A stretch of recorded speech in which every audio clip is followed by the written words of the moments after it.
on TV. Party with R.J. Watkins and the TV33 family when you hold your own Facebook watch party. Connect all your friends with our friends, and we can have a watch party together. Watch your favorite TV shows when you want, how you want, with your favorite people. Here's how it works. Log on to Facebook from your computer or tablet and go to the R.J. Watkins fan page at facebook.com/TV33WHPR. The one with the blue WHPR logo on the left. Like us.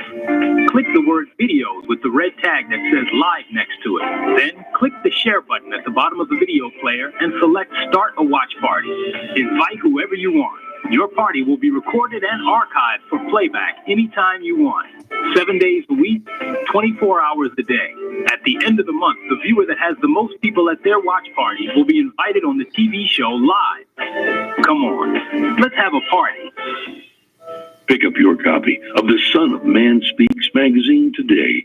With the Son of Man Speaks magazine, you'll receive automotive tips, wholesome recipes, financial advice, and most importantly, a true understanding of the Word of God. Get your copy of The Son of Man Speaks from these select locations. Sisters Braid 2, 18070 Mount Elliott, the Shell Gas Station, 13110 West 7 Mile Road. To get a subscription, call 601-786-9788. That's 601-786. Dedicated to becoming free indeed.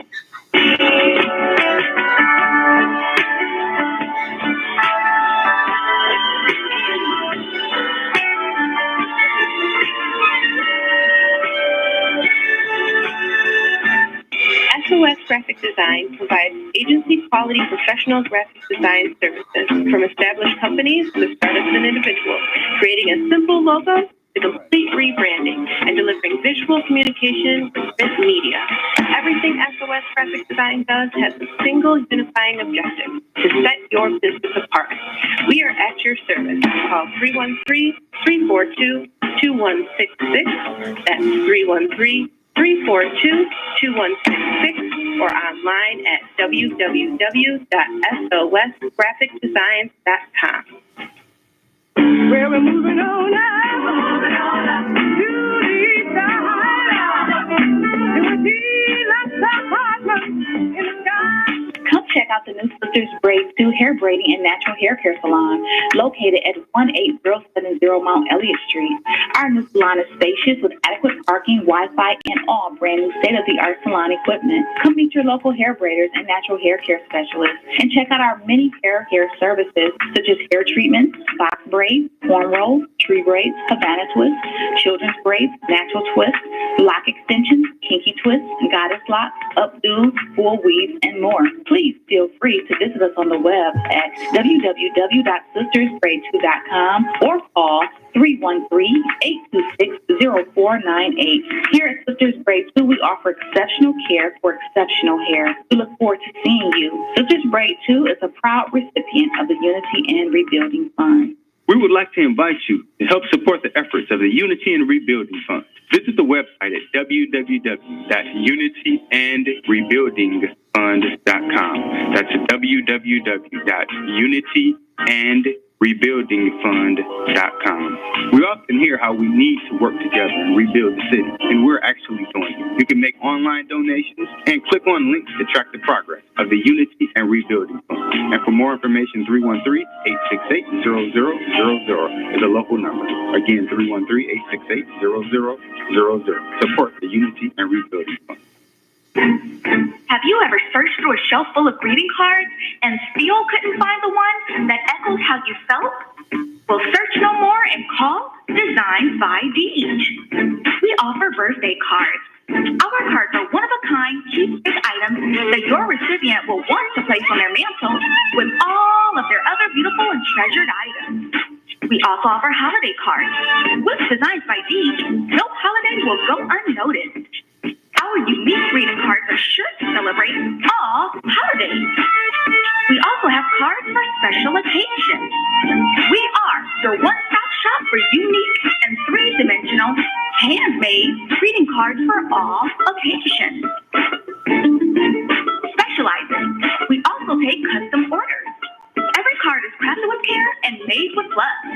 So call Designs by Deej today at 601-451-9536 or visit our website, www.designsbydeej.com. WGPR Detroit, HD2. You're watching WHPS, Highland Park, Detroit.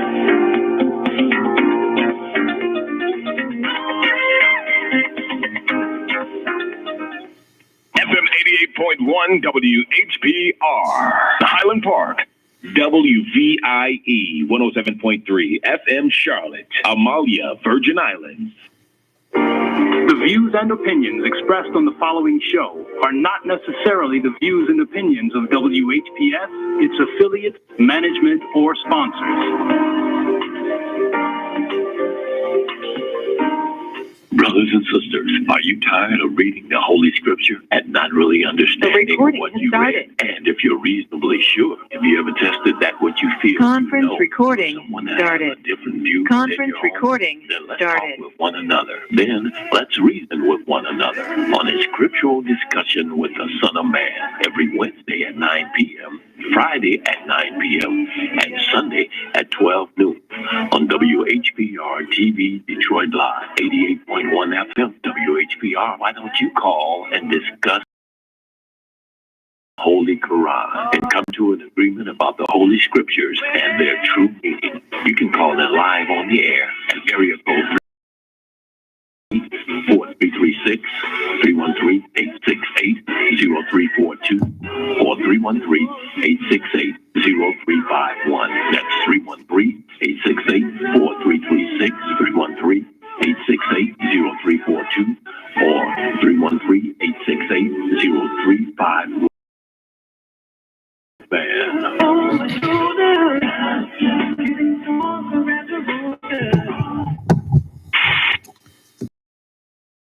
The most just. I greet all men who are hungry and thirsty for Allah's righteousness. After a 6,000-year period of famine, of hearing true understanding of Allah's word, that he kept locked up. That's one of the reasons why the scripture says winked at ignorance. He closed one eye. The spiritual eye had been closed. And the natural eye was given dominion. I greet all of you who believe in the Holy Scriptures and who believe in me as being the teacher of righteousness that Allah have raised up, his only begotten S-U-N of righteousness. I greet you all with the greeting words of peace. May Allah's salam alaikum. I have to always be clear because I can't do something that the scripture forbid it. The scripture says, no peace saith the Lord to the wicked. And so and even in that is because I would like them to repent. If they are at peace in what they're doing, they're not going to repent. But if they don't have no peace in it, then maybe some of them will turn around and I can save them. But you are fast moving to the prophecies that just can't be. There's no making a lie out of prophecy. Whatever they said, that's what it's going to be. I mean, there's a whole lot of things that I didn't like to talk about. I was hoping that maybe I may be misunderstanding. Maybe just me means spiritual. But that's just me hoping. But if they say it's going to be bloodshed, that's what it's going to be. I can't stop it. But Allah told me, he said in his word, he said, as Jesus, he kind of at first, he told his disciples, you remember before I told you to take no script, take nothing with you? He said, this time I say, take what you have and sell it and buy you a sword. You remember that? And then when Peter used the sword, Jesus put it up now. Because everyone that taketh the sword shall be killed by the sword. Huh? Well, everybody that takes up the gun, gonna die by the gun. I know you don't believe me. You didn't believe nothing I told you so far. But I notice ain't none of you told me I lied yet. I told you that this man that you was getting ready to install in the office of president was planning on getting rid of your government. Was I wrong? Yeah, this man's supposed to be the president of the United States, inciting people to riot. Inciting people to overthrow the government. That's treason. And it's since, I mean, what? Remember I told you that the people who claim to be white supremacists, that they supposed to love white folks and hate everybody else, right? I told you there ain't no such thing. There's no such creature. If you hate any flesh, you hate all flesh. You may not know it yet. But the minute I told you, look at history, and history will bear me witness. When them freedom riders came down south to Mississippi here, and they was murdering black people.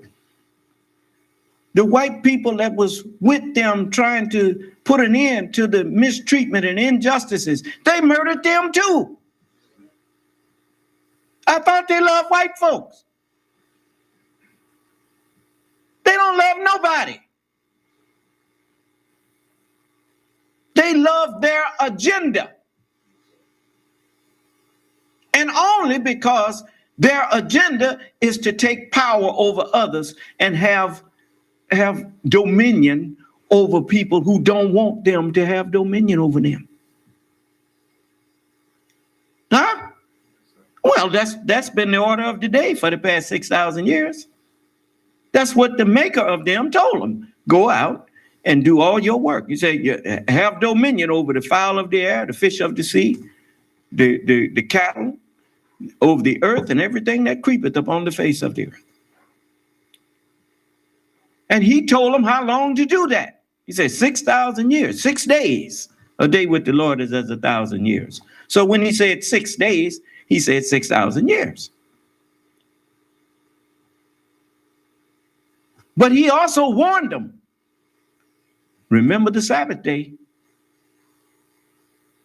to keep it holy. Whosoever doeth any work in the Sabbath day shall surely be put to death. You're going to be put out of your mind. I told you was going to see that Donald Trump go crazy right there on TV. Is it happening? And every one of you, if you ask a man that, you ever been to a circus? I haven't. but I seen them on TV. And they had one man on there that was twirling a stick with fire on it, and he'd even eat fire, and he would take something in his mouth, some alcohol or something, and he'd blow it, and it would catch fire coming out of his mouth. And if you pull that man to the side and ask him, has he ever got burnt? You know what he would tell you? He said, yeah, lots of time. Where you think the old saying came from that you play with fire, you're going to get burned? You know what that was to say? It was to say the nature of fire is that it is not loyal to anyone. Do you understand? We created the jinn, the devil, of intensely hot fire. What's the first rule in dealing with fire? Don't play with it. Huh? If you light a fire in your house, intelligence dictates don't go to sleep with it on. Huh? I know. Fire will get out of control. You got to control fire. Huh? George Washington warned you about parties. He said, well, matter of fact, let me read it to you.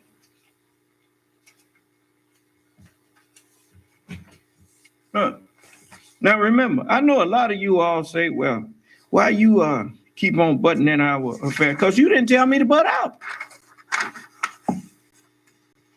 Remember, I asked you many times, do you want me to get out of your politics or whatnot? You want me to stop saying anything? All y'all have to do is tell me, look, man, I'm sick of you coming in here telling us white folks how to do anything. If y'all tell me you don't want to be bothered with me, I'll leave you alone.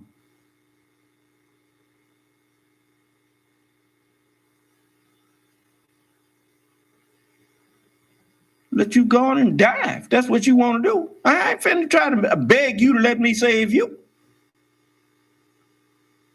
I know what you finna get.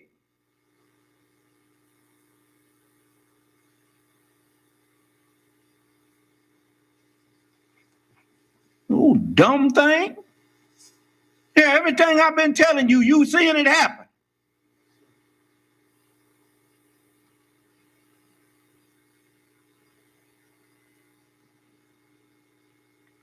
Let me see here.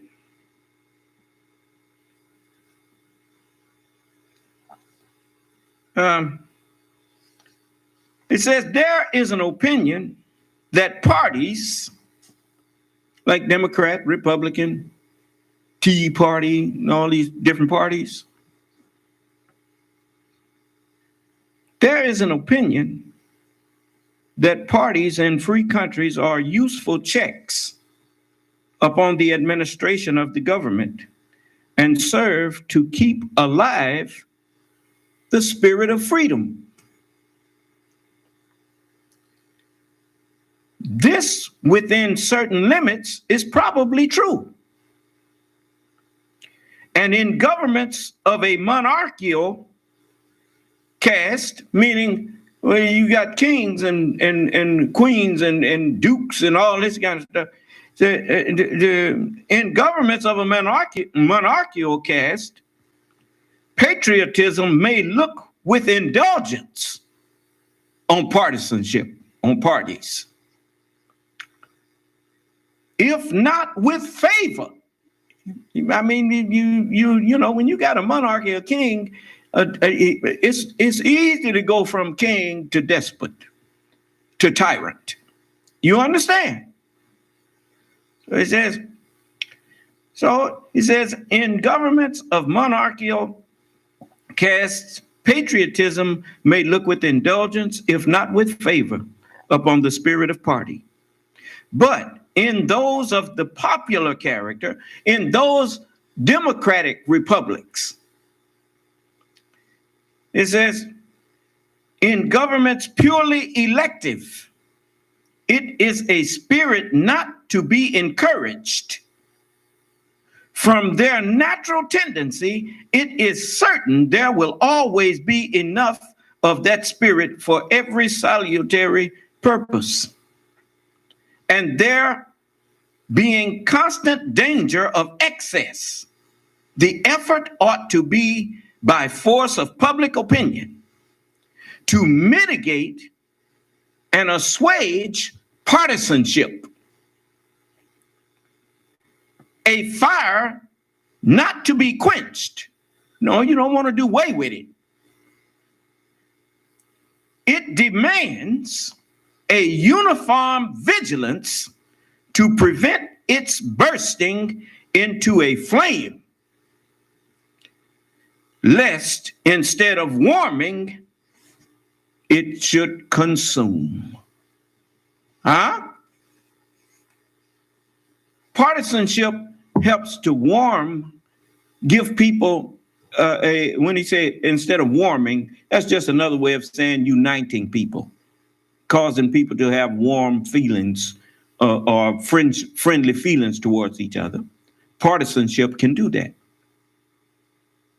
But at the same time, if you don't watch it, it will burn away patriotism and burst into a flame that will destroy not only the government that it was supposed to be the watchman of, but it will destroy the whole people.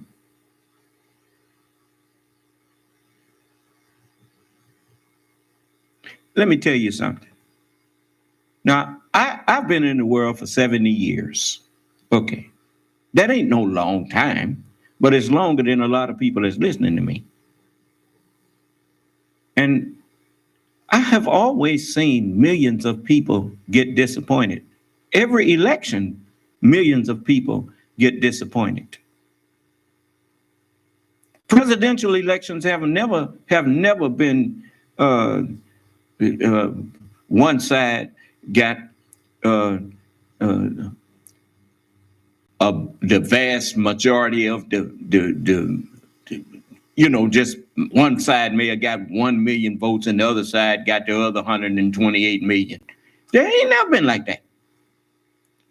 The elections in this country have always been millions of votes cast for both candidates. And one candidate won by thousands of votes, by a few thousand votes. Do you understand? If you don't believe it, go study history. And the ones who got the most votes, when the votes were tallied, the ones who lost, the candidate that lost, he conceded and told the one who won, they congratulated him, and then told him, well, we're not enemies. I'm going to do all I can to help you, Mr. President. And they just went on and acted as brothers.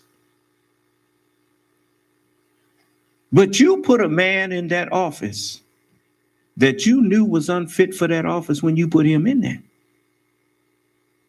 You decided that you could play with fire. And now fire is burning your house down.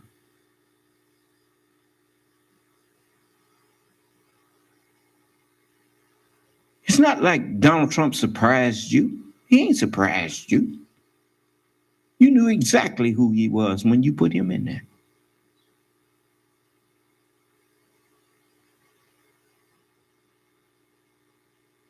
Mitch McConnell, Mitch McConnell, you've been going along with his lies, and you went along with him disrespecting President Obama simply because he was a black man. It's not because Obama was some kind of danger to this country or whatnot. You knew that to accuse the President of the United States of not being a citizen of the United States, to walk around this country doing that, y'all never rebuked him for that. You thought it was funny.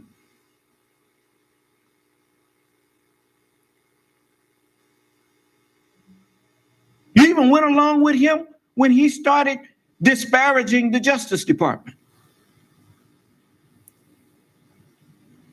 Because you wanted to put you some judges in.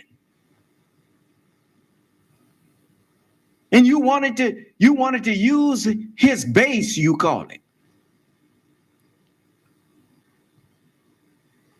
Do you know what a base is? A base is a foundation. Jesus warned you about trying to build a house on sand. Donald Trump ain't got no base. He just got a mob of people that he temporarily agree with him. But some of those people who agree with him, they have a bottom. That's why people like Michael Cohen, he jumped ship. Because Donald Trump ain't got no bottom. He got a bottomless pit in his, your brain is the pit inside of your skull. You know what the pit is. The pit of an avocado is that thing that can reproduce another avocado and the tree that produced that thing. Well, your brain is the pit that can produce another you, mentally and spiritually. Do you understand? Donald Trump ain't got no bottom. And neither do most of the people who support him, regardless to what he do. Didn't he tell you he could shoot somebody on Fifth Avenue and he wouldn't lose no support? Didn't he tell you that?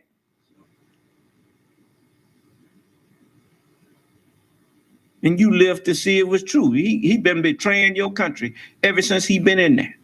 He started off as president betraying your country, betraying your trust. He started off doing it. Told the American press they couldn't come into the Oval Office, and he invited the Russian press in there.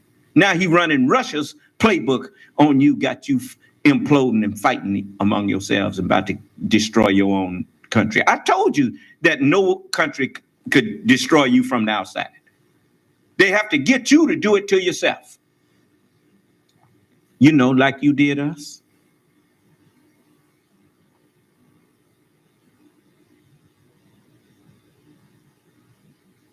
You couldn't have held us in slavery for 400 years if we hadn't helped you.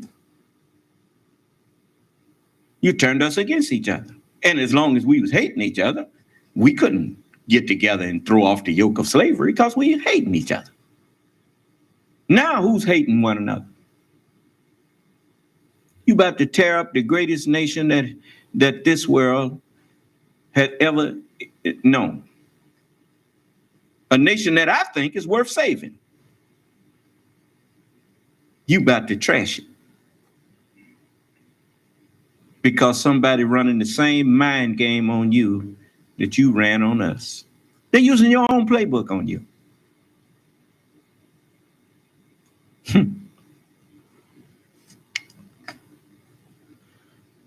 My advice to you is put them guns down. Stop listening to all them lies that you hear people coming over their way. Ask yourself this. When have you ever known somebody, even yourself, if you can just find the truth inside of your skull for a minute? When have you ever told the truth with an accusation? If you was telling the truth When have you ever did it without having some evidence to prove it?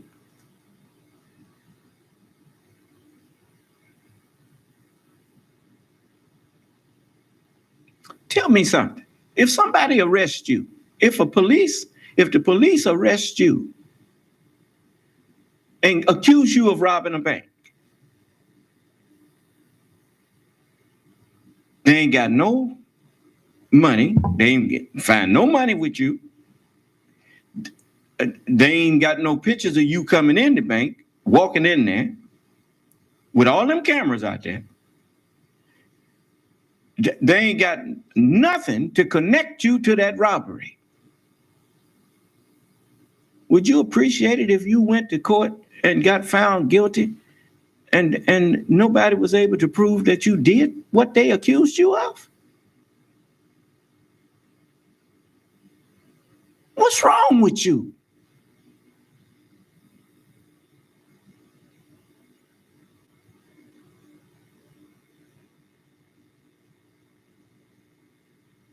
I'm going to tell you something. If, I didn't want Donald Trump to win the first time. But after he won, one of his followers asked me, would you, because I was still talking about him. And he asked me, well, what if he asked you to help him, would you? I told him, yes, I would. If he's asking me to help him do something that's going to help this country. That don't change my opinion that he's not qualified for that office, but I couldn't refuse to help him.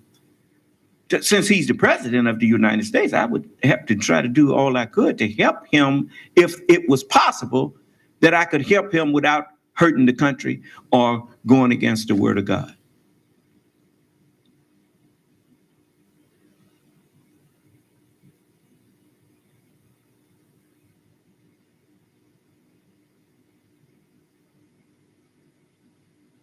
But you people are just wicked.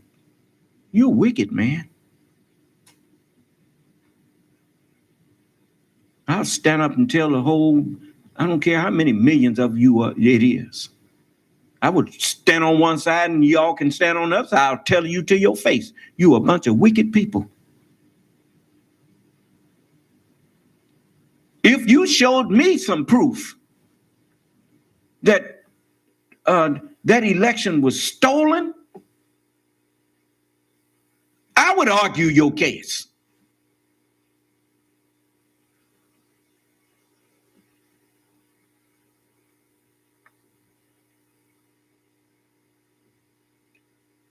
I mean, I'm looking at a representative of Louisiana.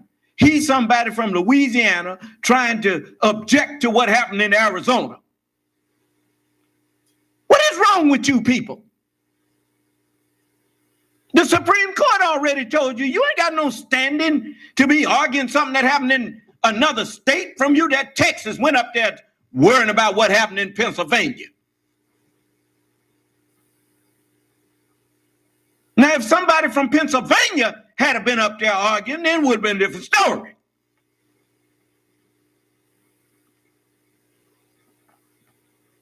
You people think everybody is a fool but you. Con men generally think that.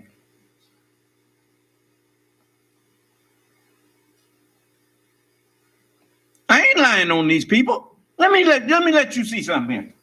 Senator, Yes. you have a question from Trey Wilson, and he asks, what exactly happened earlier?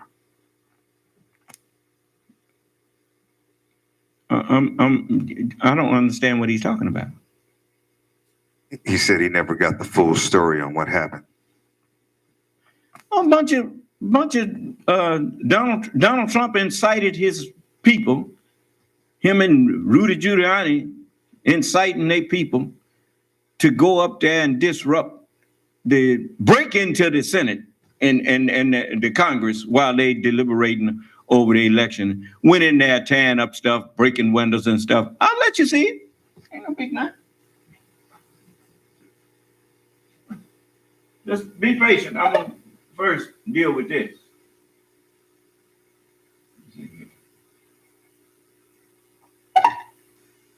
Donald Trump's right now. That's where the base is. And just as we were watching this, Donald Trump, by the way, is still speaking outside, talking to that. And he said repeatedly, Chuck, that he's going to march down to the Capitol. I don't know what that means. I know he has 4 privileges, as Claire was saying a moment ago, but let's see who actually decides to do it. And we do think, by the way, since you started talking, Katie, that President Trump finally finished there. Garrett Hank, I gave a quickie preview of Mitch McConnell. Give a more thorough one, because it's going to be the first big speech that we're going to hear in a few minutes. Yeah, so McConnell will open the Senate floor with his remarks, and while he's been pretty clear up until this point that he doesn't support the action to object to the Electoral College count, I don't know that we're going to see him take the members who have decided to go that route to task.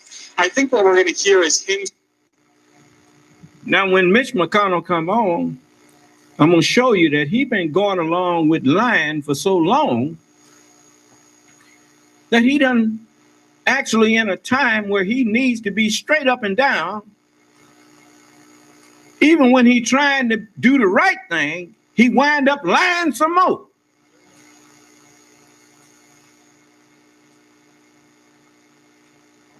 Let me tell you something. White folks, you got a history of that. Now, let me show you what I mean. You mistreated us for so long with impunity that you started thinking what you was doing to us wasn't wrong.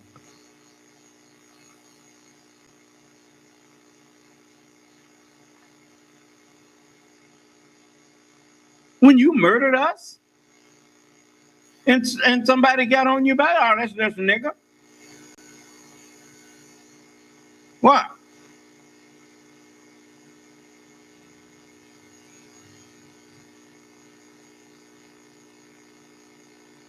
You are such a deceiver that you can even deceive yourself into thinking that your wrong is right.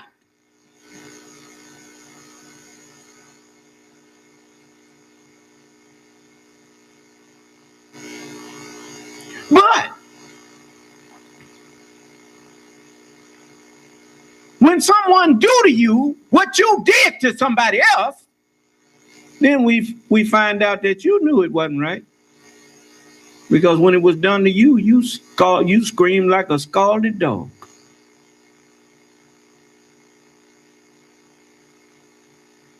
You didn't like tyranny. You didn't like taxation without representation. I hear you always talking about trying to stop black people from voting. I don't see you saying stop black people from paying taxes. You don't seem to have no problem with taking taxes from us.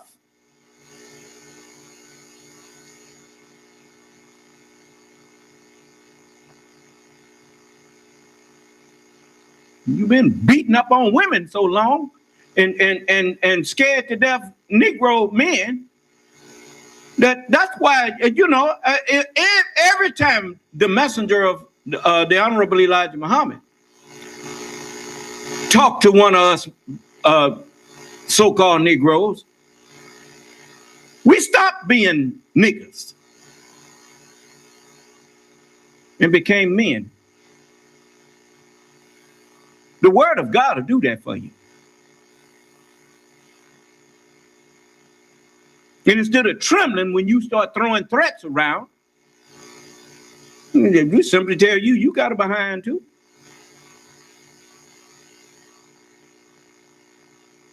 Now, I ain't gonna go out here and try to attack you or nothing, but you come over here messing with me, it'll just be me and you, man.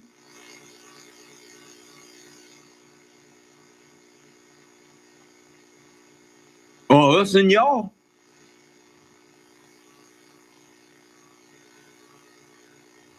But Allah already said, if it come down to fighting, he said, I'll do that. But don't you carry so much as a penknife. You remember that brother that was carrying that knife? He got shot 7 times. What's his name? Jacob Blake. They say he had a knife. He made his day, didn't he? All he want to know is you got any kind of weapon. Now he can justify what he done to you.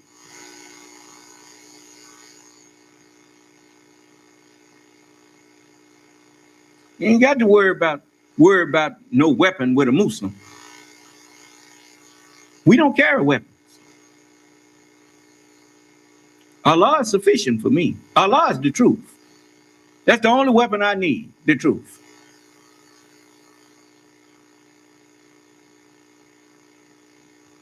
And that's good enough for me.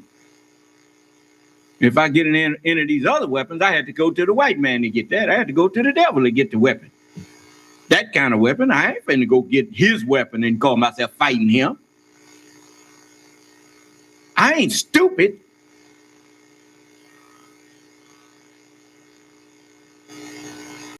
No. He ain't stupid either. You notice he don't get no Bible and come in here with me. I didn't hear you. I laugh at him.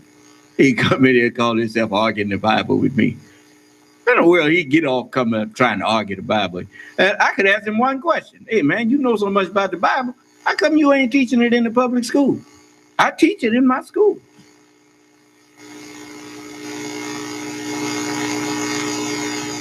I'm not guessing when I'm looking at it. When I'm reading from it, I understand it.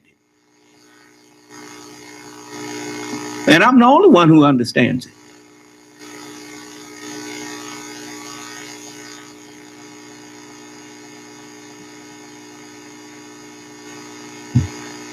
That man, he's so knowledgeable in what Allah gave him that he can tell if he can get the pellet or the bullet, the spent cartridge,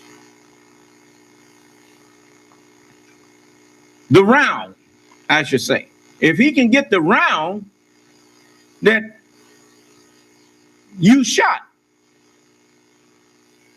he can take that round and tell you whether or not it was shot out of your gun. Huh? Ain't that something? Now, what are you going to do with him on that? He made them things. I don't fight in the way of the devil. I fight in the way of Allah. The devil, all he can do to you is kill your body. And after that, he can't do nothing else.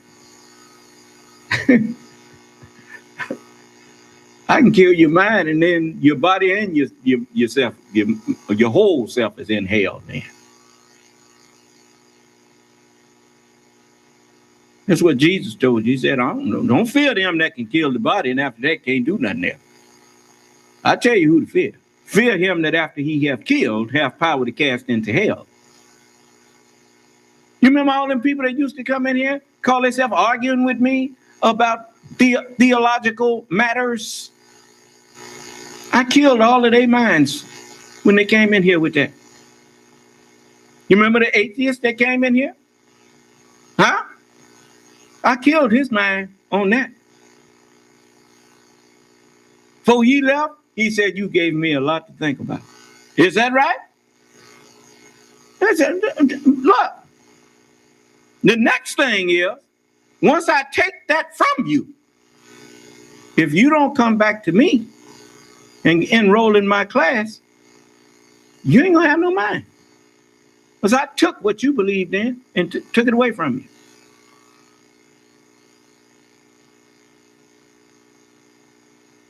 And I can do that with the whole world.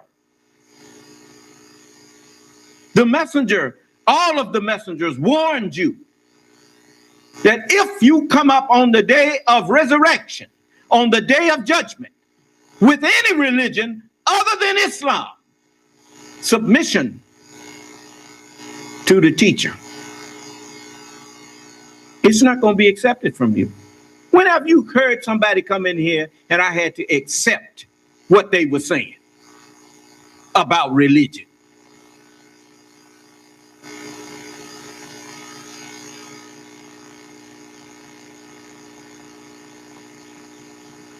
No, I ain't had to accept what you said. You either had to accept what I say or leave it alone, because you sure can't argue with it.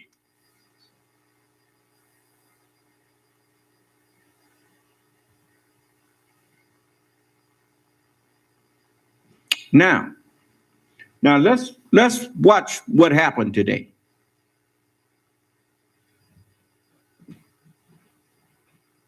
Firmly his objections to doing so and trying to lay the groundwork here and control this debate a little bit. The thing to understand about McConnell.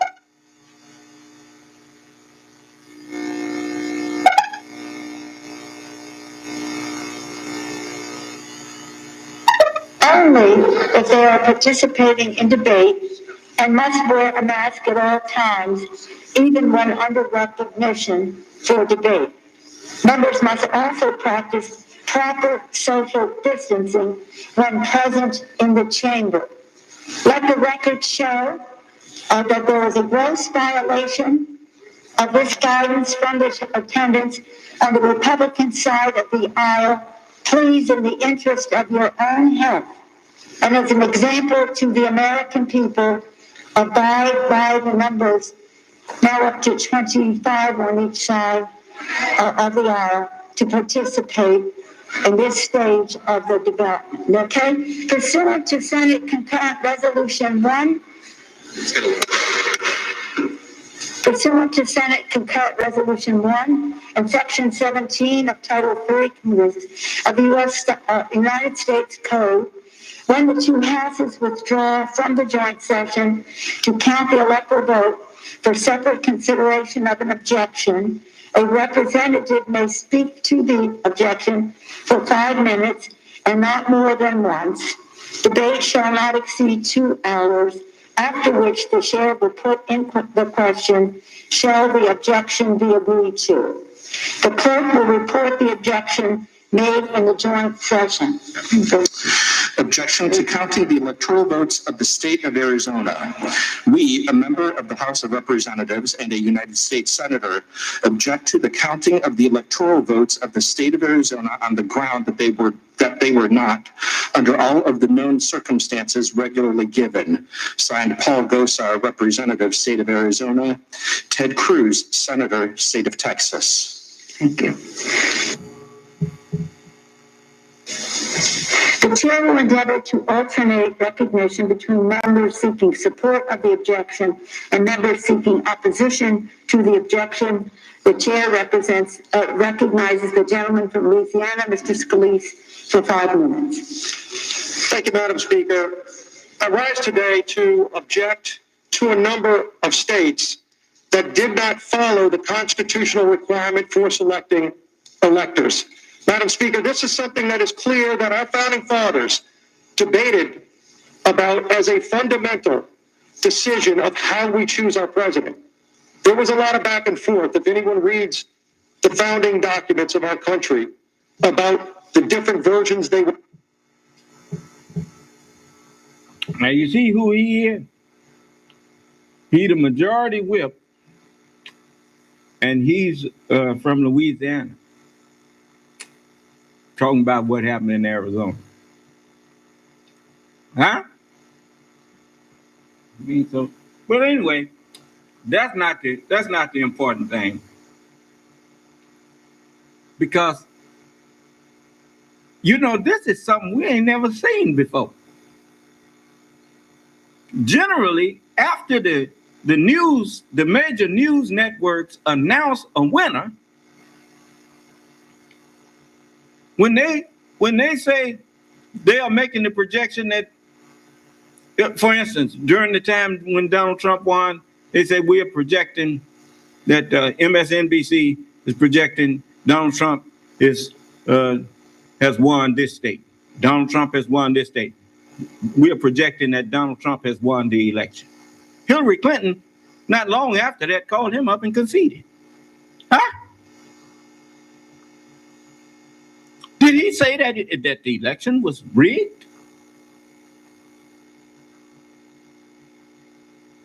But he gave you a tell when he said, if I don't win, then it's rigged.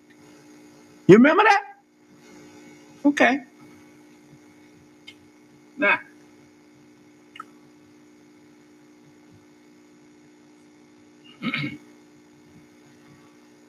to ultimately come up with a process where each state has elections, each state has a process for selecting their electors and sending them to Washington. And Madam Speaker, in a number of those states, that constitutional process was not followed. And that's why we're here to object. If you look at what the requirement says, nowhere in Article 2, Section 1 did. Tell you something else. To come in there after you done let an election happen and then try to say that a state improperly held the election and was improperly holding the election, the time to object to that is while before they have the election. Not remain silent during the whole time. During the whole time, they wasn't saying that no state was doing something improper. Were they? That's how you know when somebody's lying to you. And the sad part is, Arizona was a Republican state. Now, what are you saying? The Republicans sabotaged their own candidate?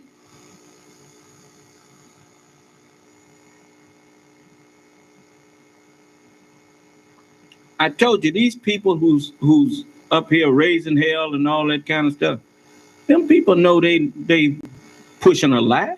They know it.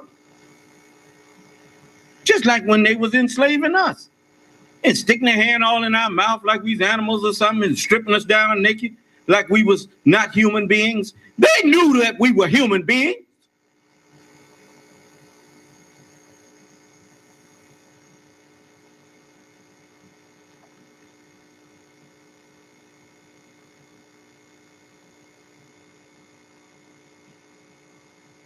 So everybody else might be blind, but I ain't blind. I see you. You gonna answer for it too. You know what Allah promised me? He said I would see my desire upon my enemies. This is the 90. This is the 91st chapter of Psalms. It says in the 5th verse, says, "Thou shalt not be afraid for the terror by night, nor for the arrow or bullet that flieth by day, nor for the pestilence that's you're going to see going out before you." Coronavirus, that's a pestilence. Nor for the pestilence that walketh in darkness, nor for the destruction that wasteth at noonday.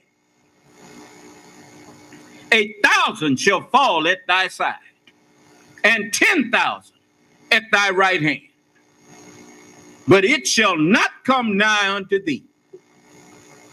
Only with thine eyes shalt thou behold and see the reward of the wicked. Because thou hast made the Lord, which is my refuge, even the Most High knowledge. There ain't nothing higher than the truth. Thy habitation. There shall no evil befall thee, neither shall any plague come near to thy dwelling place. For he shall give his angels charge over thee, to keep thee in all thy ways. They shall bear thee up in their hands, lest thou dash thy foot against a stone. Thou shalt tread upon the lion and the snake and the adder, the young lion and the dragon shalt thou trample under feet, because he hath set his love upon me. Therefore will I deliver him. I will set him on high, because he hath known my name. I have understood the word of God. He shall call upon me and I will answer him. Why you think when I throw you in hell, I always say amen? When the judge throw somebody in jail, he called the bailiff. He said, bailiff, huh?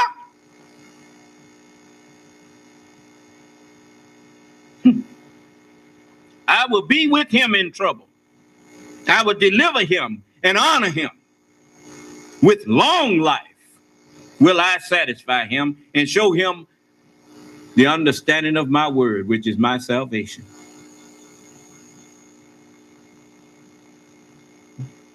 You ain't never seen no 70-year-old man get around good as me. Huh? Name them.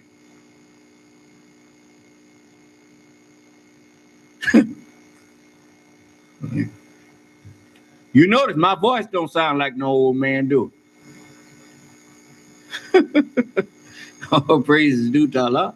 Allah is a mighty good God. So, all of you who my enemies, Allah gonna deal with you. You mark my words. He gonna deal with you. He told me I will see what happened to you.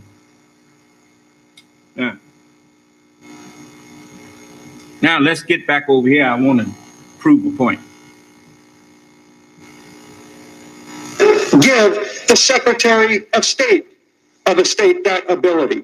Nowhere does it give the governor that ability. Nowhere does it give a court that ability. It exclusively gives that ability to the legislatures. And in fact, in most states, that's the process that was followed. But for those states that this wasn't followed, unfortunately, this is not new. We've seen over and over again more states where the Democrat Party has gone in and selectively gone around this process. That has to end, Madam Speaker. We have to follow the constitutional process.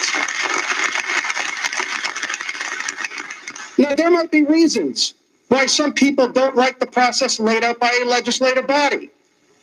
Madam Speaker, I served on one of those legislative bodies when I was in the state legislature for 12 years.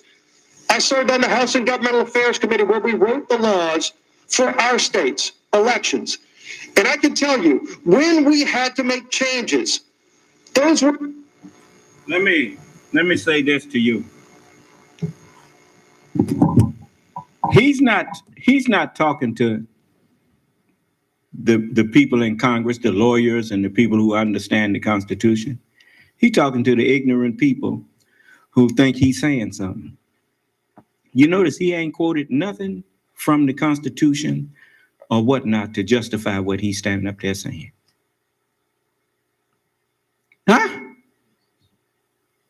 I mean, I'm used to watching people do that. I mean, I had to call my mama on some of the things that she told me that I found out that wasn't in the Word of God.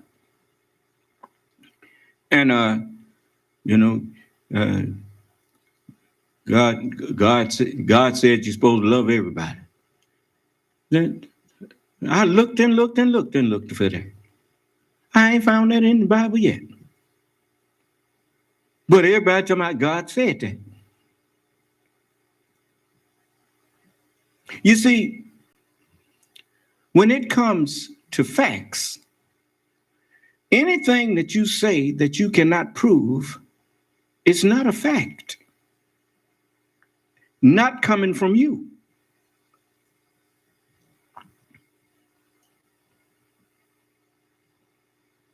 That's why when they went up to the Texas, what was that? The Texas Attorney General took a case to the Supreme Court protesting something that happened in Pennsylvania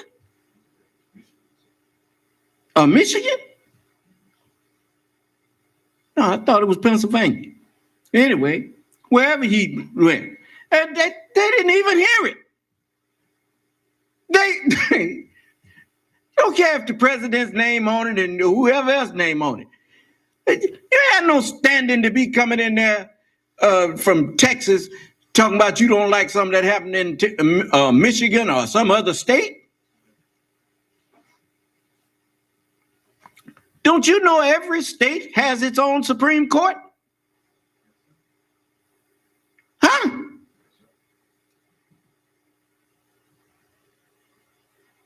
See, these people know they're talking to a bunch of people that they done made dumb.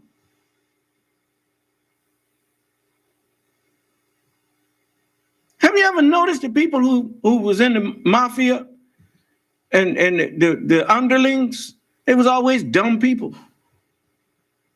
The boss said take him for a ride. Huh? Yes, men. Sycophants.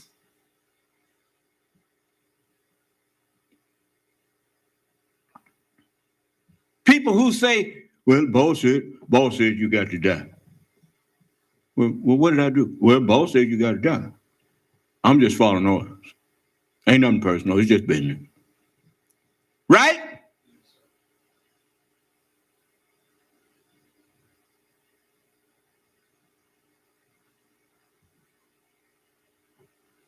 You know, and many people are like that. They just follow orders and think that they are justified to do what they do because they was ordered to do it.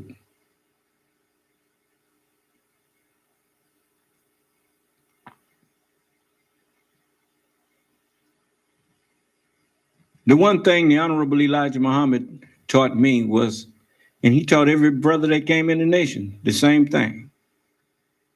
If he said left, we look that way first. Why? To see what's over there. We don't blindly obey nobody.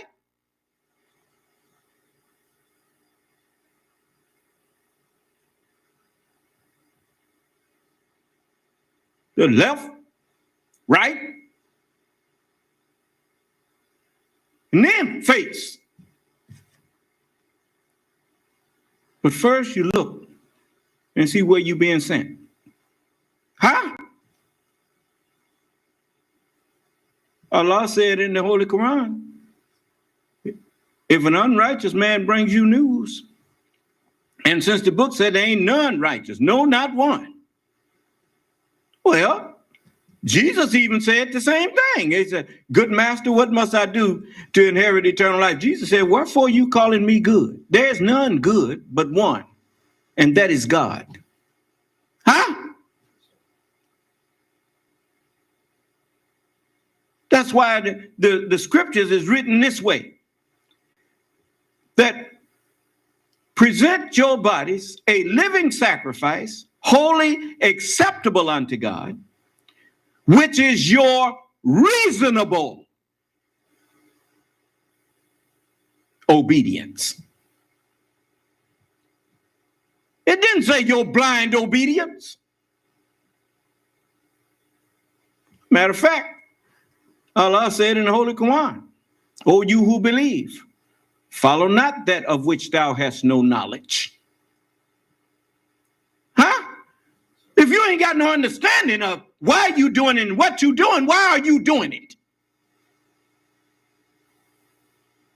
Well, the devil told me to do. The devil will say when the matter is decided, blame me not. I only called you and you obeyed me. I didn't have no authority to tell you to go do that. Huh? Do you understand?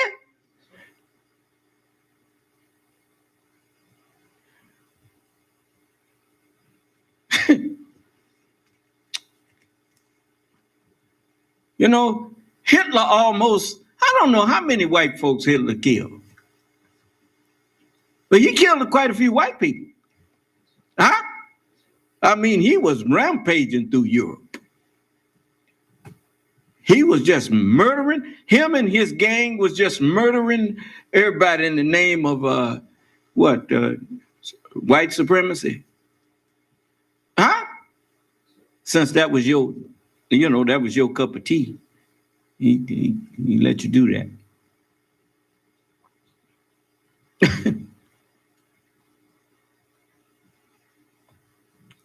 like I said, I almost left y'all. You better be glad you voted for Joe Biden, because I was going to just ease on out of here. Get my followers, and that song was going to come true. One of these mornings, and it won't be long.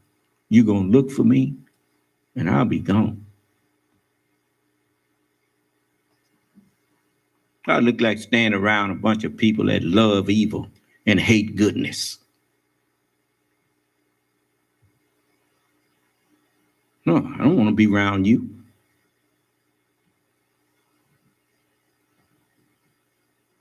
So, Pennsylvania, Georgia, Wisconsin, and Michigan. Yeah, they was nosing in every state's business but their own. Ain't nobody yet said, I think we need to look into what happened over there in, what's that, North Carolina? Lindsey Graham state.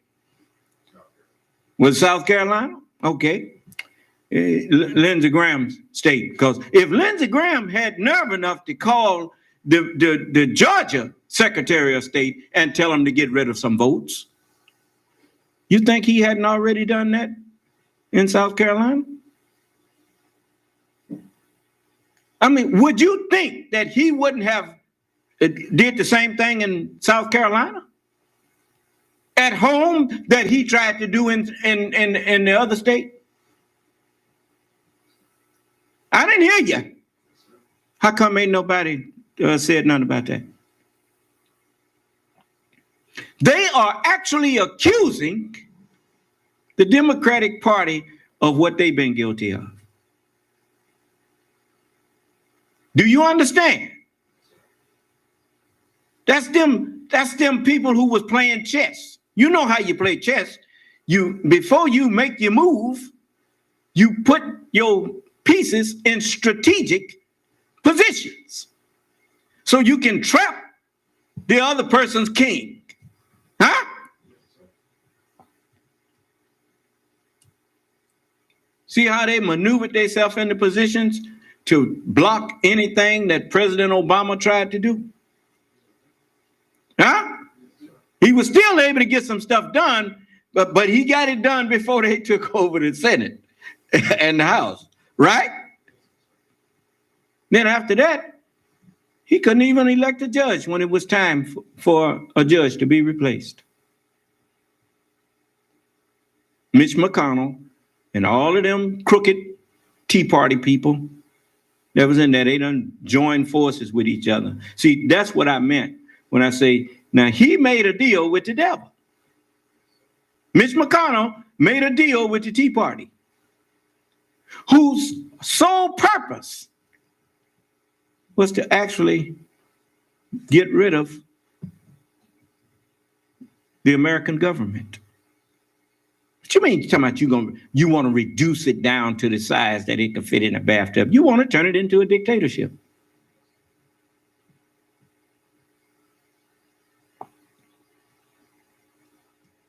I tried to tell you, but you too busy hating me.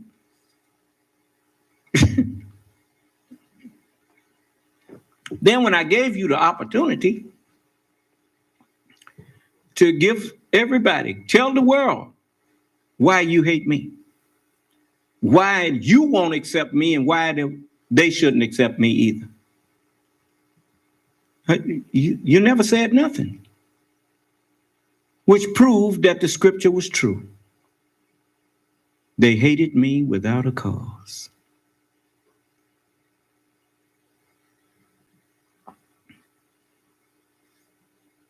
So let me let him finish and then listen to this. You remember I told you women ain't stupid. Just listen.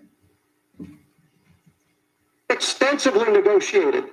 We would have people on both sides come, Republicans and Democrats, Madam Speaker, would get together to work through those changes, any minute change, to how a precinct would function, to how a change would be made in the time of an election, signature requirements, all the many things that involve a clerk carrying out the duties in each parish, in our case. You would see people come and give testimony. See, even the flag don't want to stay over his mouth, over his nose and protect him. Because he don't want to protect the flag. Huh? See how I keep sliding down? If the flag could talk, it would say, don't listen to this hypocrite. But let's listen. Madam Speaker, both sides could come. Clerks of court were there in the hearing rooms. It was an open process, by the way. Not behind closed doors in a smoke-filled room where somebody might want to bully a Secretary of State to get a different version that might benefit them or their party or their candidate. That's not what our founding fathers said is the process. Maybe it's how some people wanted to carry it out, but they laid out that process. I just got the message that they was having problems and with our broadcast up north there, and they say you are and have been on the air since you started, but with a picture of the New Nation of Islam flag on it. You put the American flag next to it too. I want both my flags up there. And if you can figure out a way to get it up there. So, you know, both of them are mine.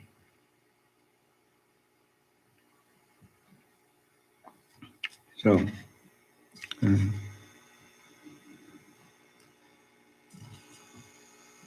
okay, listen. And so when we would have to make those changes, they were in public view. They were heavily debated. And then ultimately, those laws were changed in advance of the election so everybody knew what the rules were. People on both sides knew how to play the rules before the game started, not getting somewhere in the process and saying, well, you don't think it's going to benefit you, so you try to go around the Constitution. That's not. Didn't I tell you? All they doing is accusing the Democrats of what they guilty of. Who trying to go around the Constitution?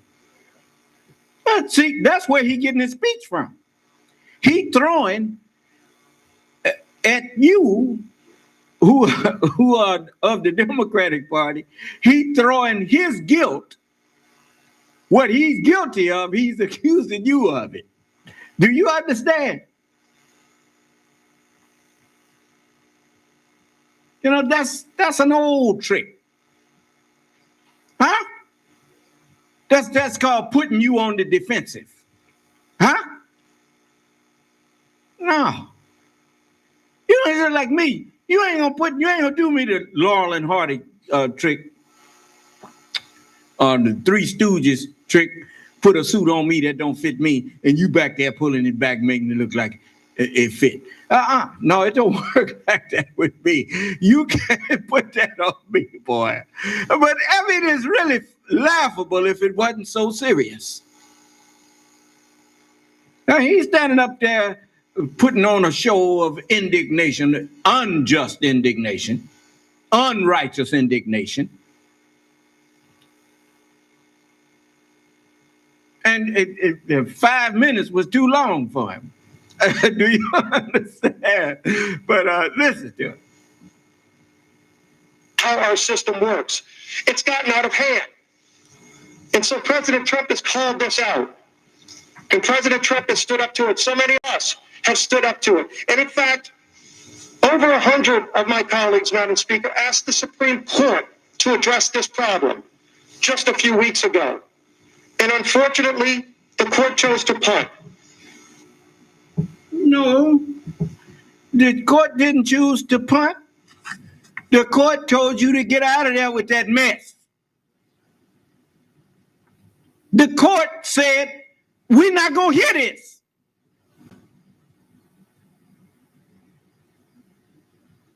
Because to even entertain it, they had no standing to entertain that.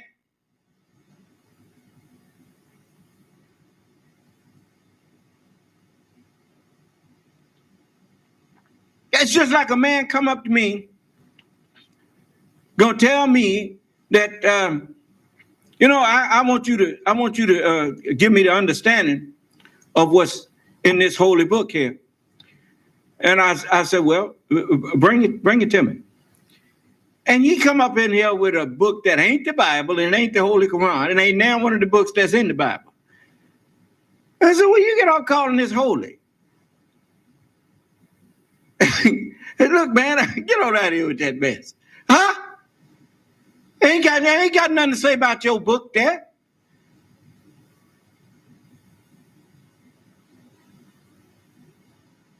Ain't nothing in the Constitution to cover what them boy to justify what they trying to do. With an election that has happened, been certified by the states, and the election was over.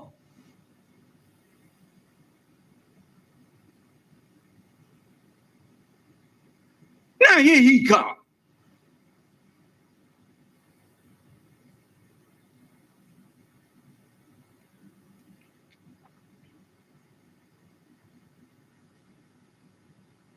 Okay.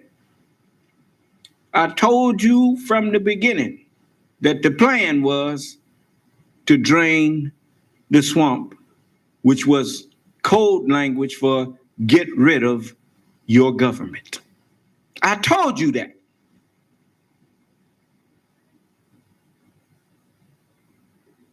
When you look at a man who got as crooked of a past as Donald Trump, and you hear him say something like he gonna drain the swamp, when you know that means get rid of crooks. Well, I mean, if he do that, he got to get rid of himself. So that obviously ain't what he meant, huh?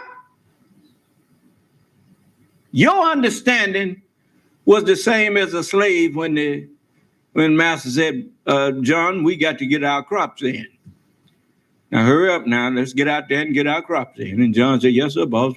We gonna go on out here and get them in. We wasn't gonna do nothing. Boss standing there watching, and it wasn't, and John was the one doing the work and get the crops in and put them in boss's barn.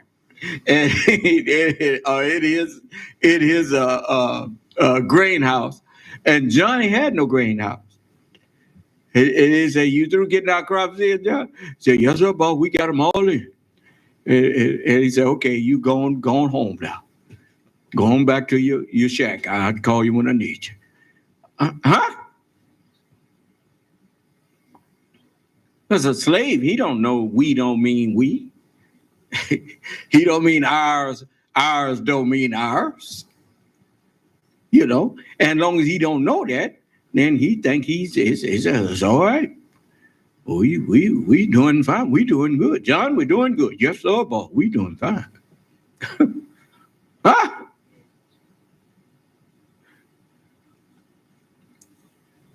It's sad. I'm looking at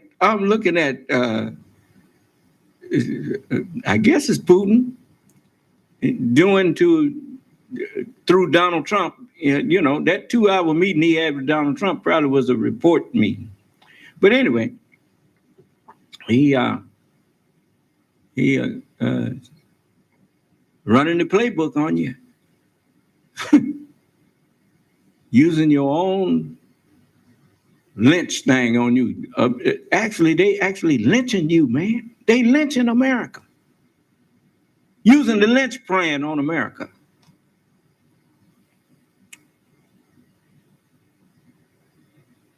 Putting the white against the black against the white, the one Republican against the Democrat and the Democrat against. They're trying to run the same game on you that you've been running on everybody else. I mean, it's sad, but it's true. Now I'm sounding the alarm. That's what I was supposed to do. So I'm doing that.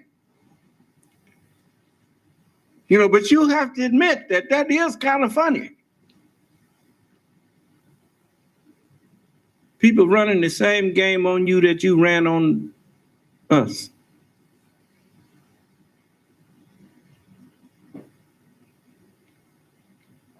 But Allah have plans for you. At least for some of you. You better be glad the messenger told me that there's white Muslims in America, and a lot of them. So I'm standing up for them. I'm speaking up for them.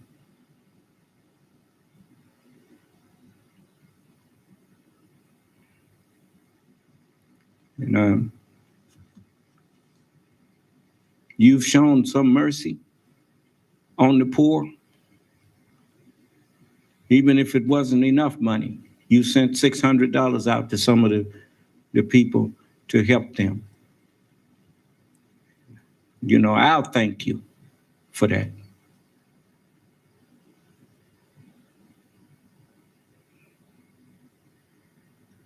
He that hath pity on the poor lendeth to the Lord.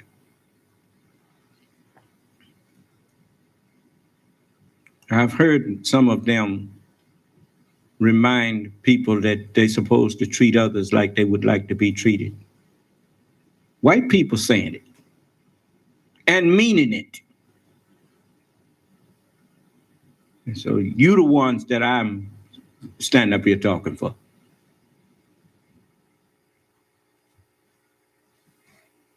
And I don't consider you my enemy.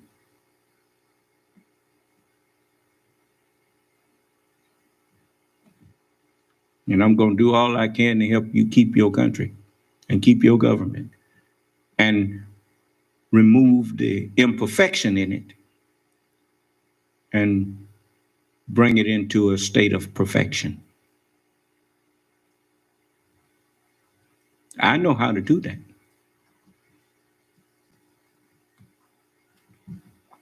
So, but we have to deal with this. They didn't answer one way or the other. They didn't want to get in the middle of this discussion. We don't have that luxury today.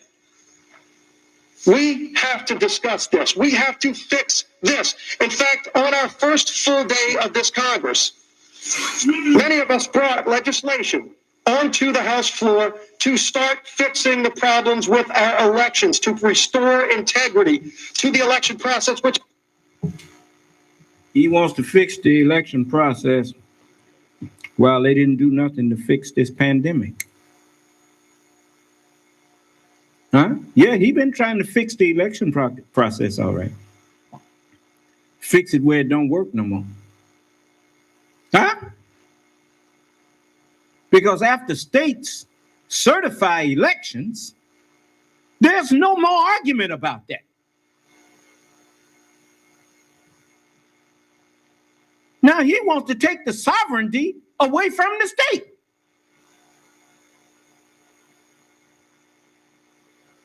Because he don't like the fact that his man didn't win. Ain't that something?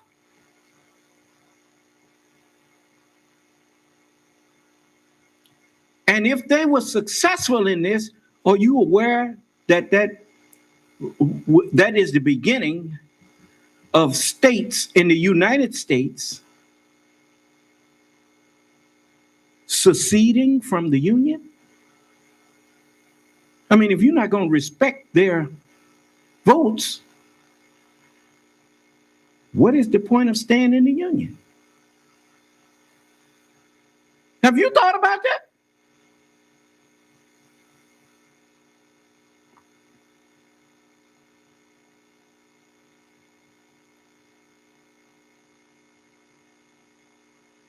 So you don't want to respect the Electoral College now,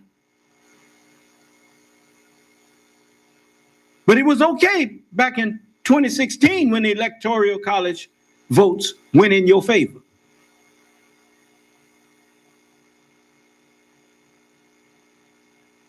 But just check it out. been lost by so many millions of Americans. And we had a vote. Every single Republican voted to reform the process. Every single Democrat voted against it. They don't want to fix this problem. But the Constitution is our guide. And it's time we start following the Constitution. It's time we get back to what our founding fathers said is the process for selecting electors. That's the legislatures. In public view, not behind closed doors, not smoke-filled rooms, not bullying somebody that might give you a better ruling. Let's get back to rule of law and follow the Constitution, Madam Speaker. And I yield back the balance of my time. Gentleman's time has expired. For what purpose does the gentlewoman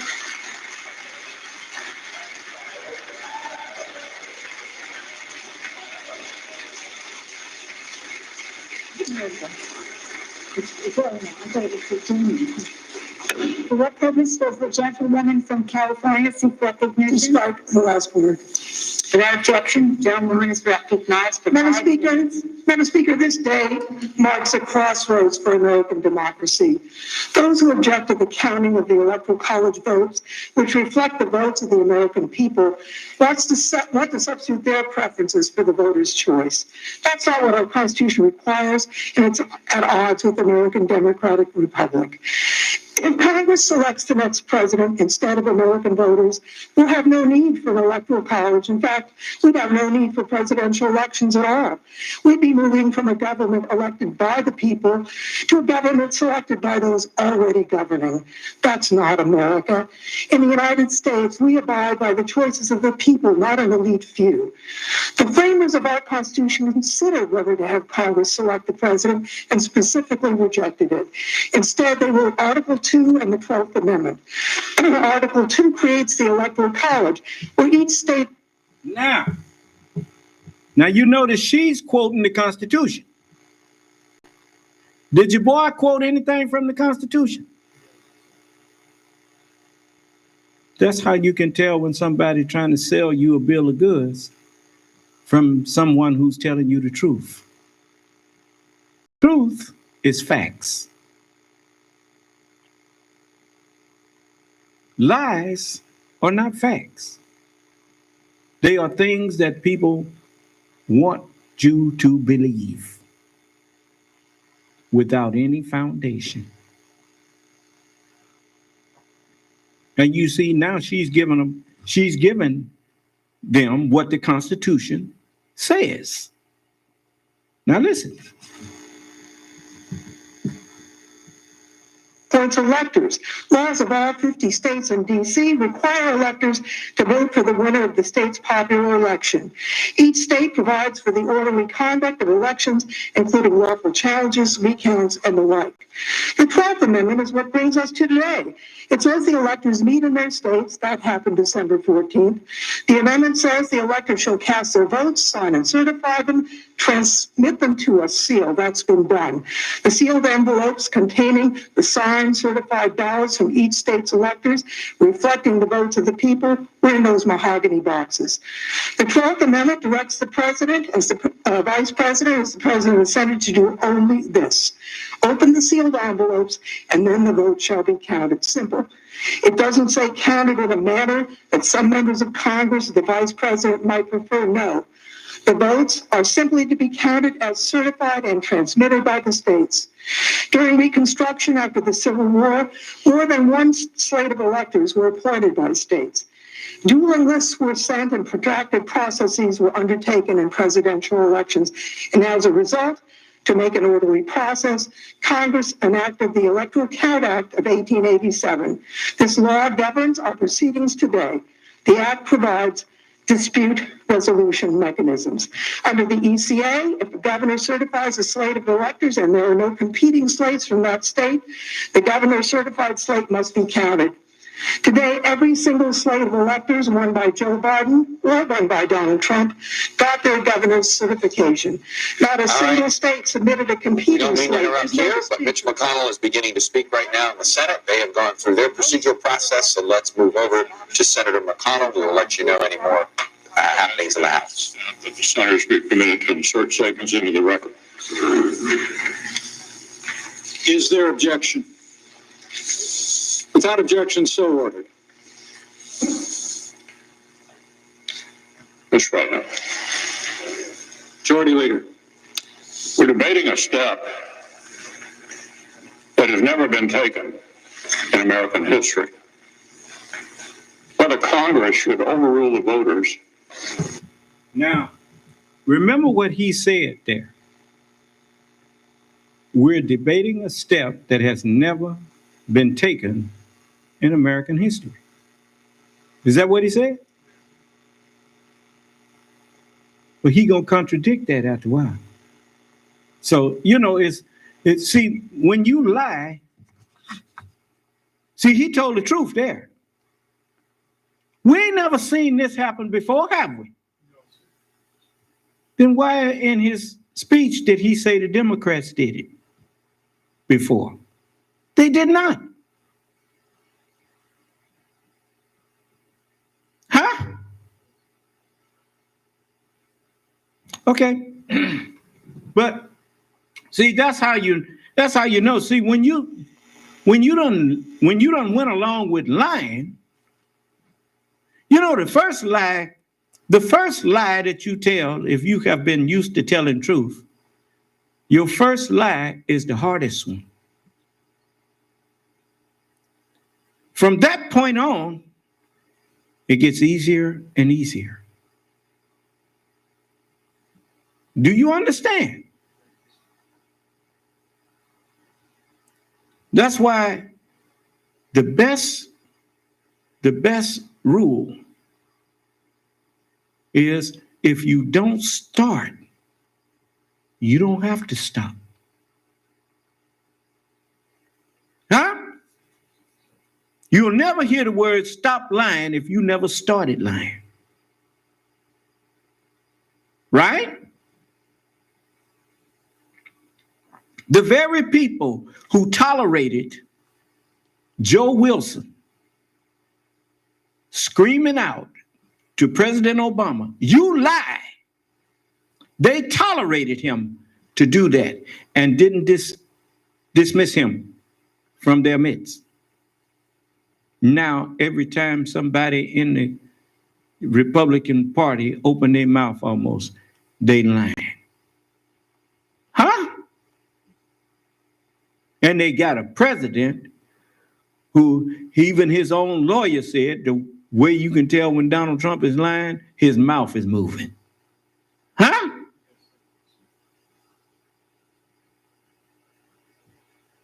Where's Joe Wilson on that?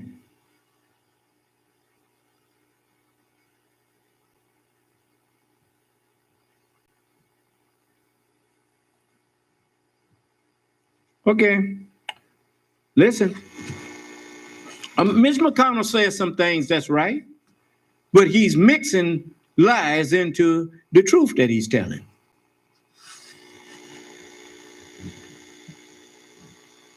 And overturn a presidential election. I've served 36 years, been taken in America. Without objection, so ordered. Mr. President. Majority Leader. We're debating a step that has never been taken in American history. Whether Congress should overrule the voters and overturn a presidential election. I've served 36 years in the Senate. This will be the most important vote I've ever cast. President Trump claims the election was stolen. The assertions range from specific local allegations to constitutional arguments to sweeping conspiracy theories. I supported the president's right to use the legal system. Dozens of lawsuits received hearings in courtrooms all across our country. But over and over. Even where he said there, see, he decided he was going to play with fire. They decided that they were going to play with fire and put Donald Trump in there and use him to get what they wanted and all that kind of stuff and just control him. Huh?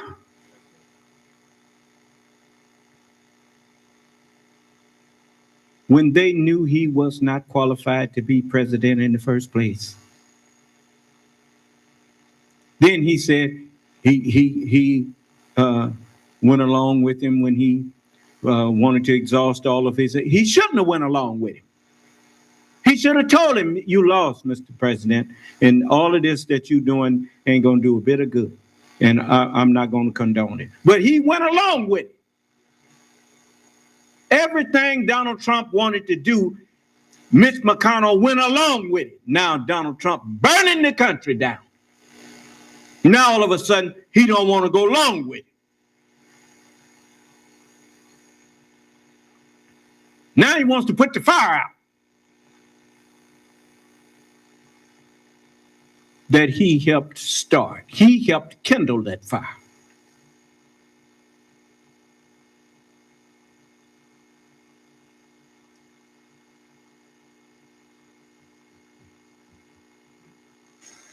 The courts rejected these claims, including all-star judges whom the president himself has nominated.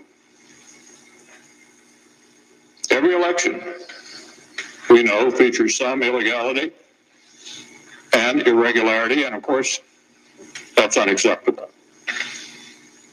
I support strong state-led voting reforms.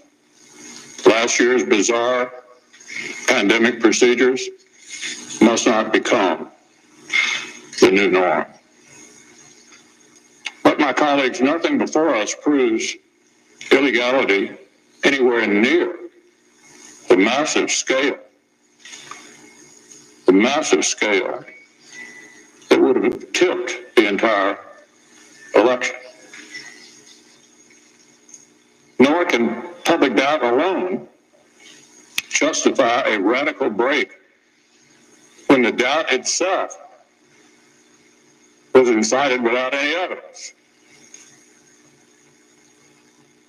The Constitution gives us here in Congress a limited role.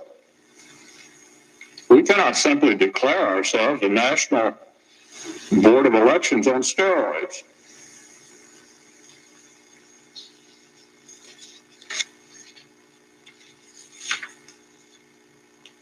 The voters, the courts, and the states have all spoken.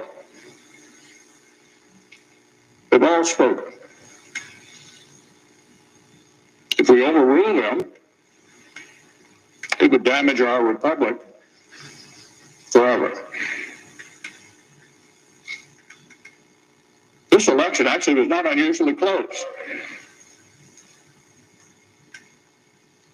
Just in recent history, 1976, 2000, and 2004 were all closer than this one. The electoral college margin is almost identical to what it was in 2016. If this election were overturned by mere allegations from the losing side, our democracy would enter a death spiral. We'd never see the whole nation accept an election again. Every 4 years would be a scramble for power at any cost. The Electoral College, which most of us on this side have been defending for years, would cease to exist, leaving many of our states with no real say at all in choosing a president. The effects would go even beyond the elections themselves. Self-government, my colleagues, requires a shared commitment to the truth and a shared respect for the ground rules of our system.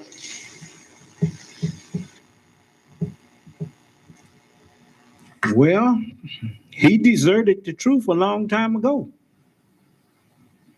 Huh? Now, that fire burning him. And he set his whole government on fire.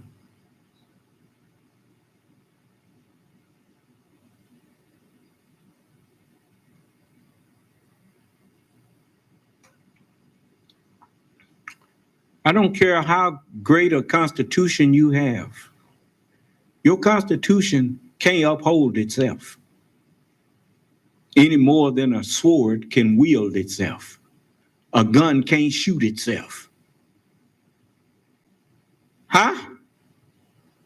You somehow been thinking that the Constitution was some what? It is in and of itself is a protection for you.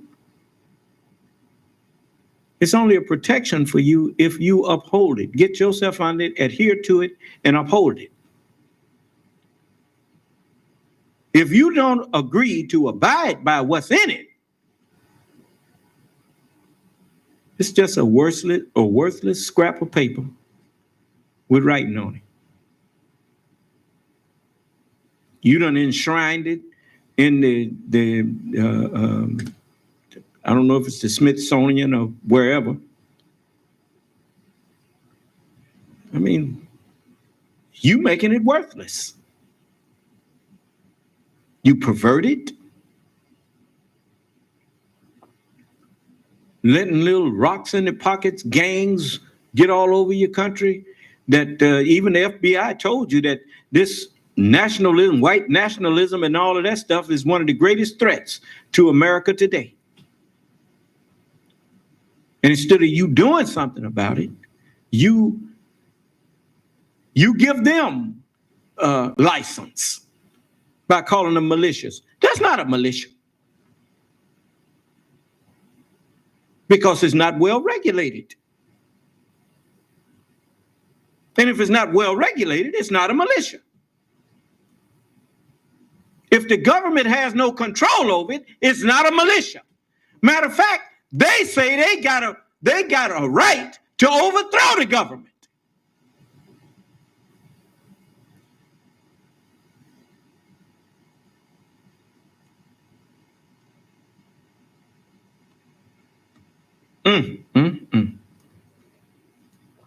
What a bunch of hypocrites.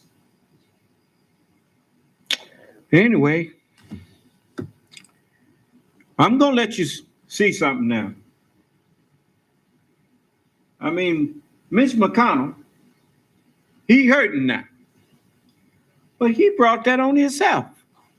He helped make this Frankenstein that he's now trying to capture and get back under control. You ain't never had Donald Trump under control. He been controlling y'all. Huh?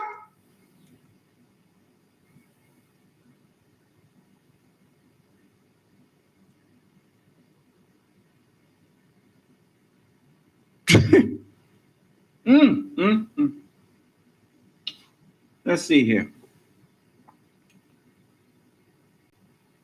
Let's go over here to this. Well, I'm gonna do him justice and let you hear him out. But you'll see what I meant by he already done acknowledged that this ain't never happened before, and then he gonna start talking about Democrats did it too. We cannot keep drifting apart into two separate tribes with a separate set of facts and separate realities, with nothing in common except our hostility towards each other and mistrust for the few national institutions that we all still share. Every time, in the last 30 years that Democrats have lost the presidential race, they've tried a challenge just like this. After 2000, after 2004, after 2016. After 2004, a senator joined and forced the same debate. And believe it or not, Democrats like Harry Reid, Dick Durbin, and Hillary Clinton praised praised them and applauded the stunt. You see what I mean? He forgot what he said already, huh? Didn't he say this ain't never been done before? Well, then why is he trying to say the Democrats did this? We ain't never seen this before. Any of you that saw Democrats pull this kind of stuff before, unmute your phone and tell me when so I can go online and find it.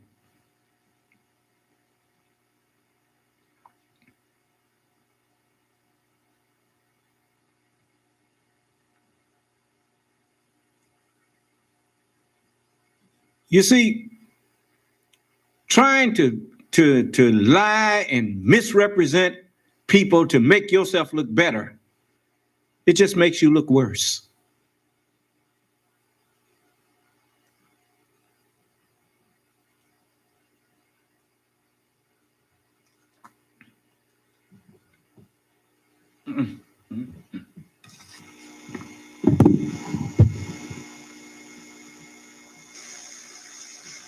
Republicans condemned those baseless efforts back then.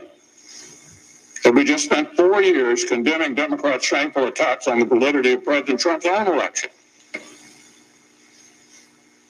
So look, there can be no double standard.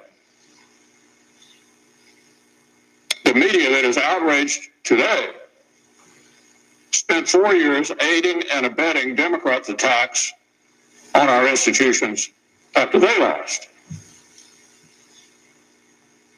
But we must not imitate and escalate what we repudiate. Our duty is to govern for the public good. The United States Senate has a higher calling than an endless spiral of partisan vengeance. He's saying all of these things. But when this pandemic first started, which was January of last year, if he really thought that, why wasn't he doing something about the danger that this country was facing instead of playing politics? Huh? He was in a position to do something. Just like, look how long it took to get the people some more help when they saw the help running out for the people. And he still was blocking it. Bunch of empty words coming from a man whose history is a history of doing just the opposite of what's coming out of his mouth. Is that right? Just listen.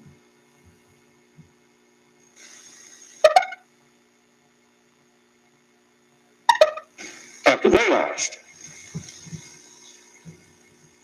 But we must not imitate and escalate what we repudiate. Our duty is to govern for the public good. The United States Senate has a higher calling than an endless spiral of partisan vengeance.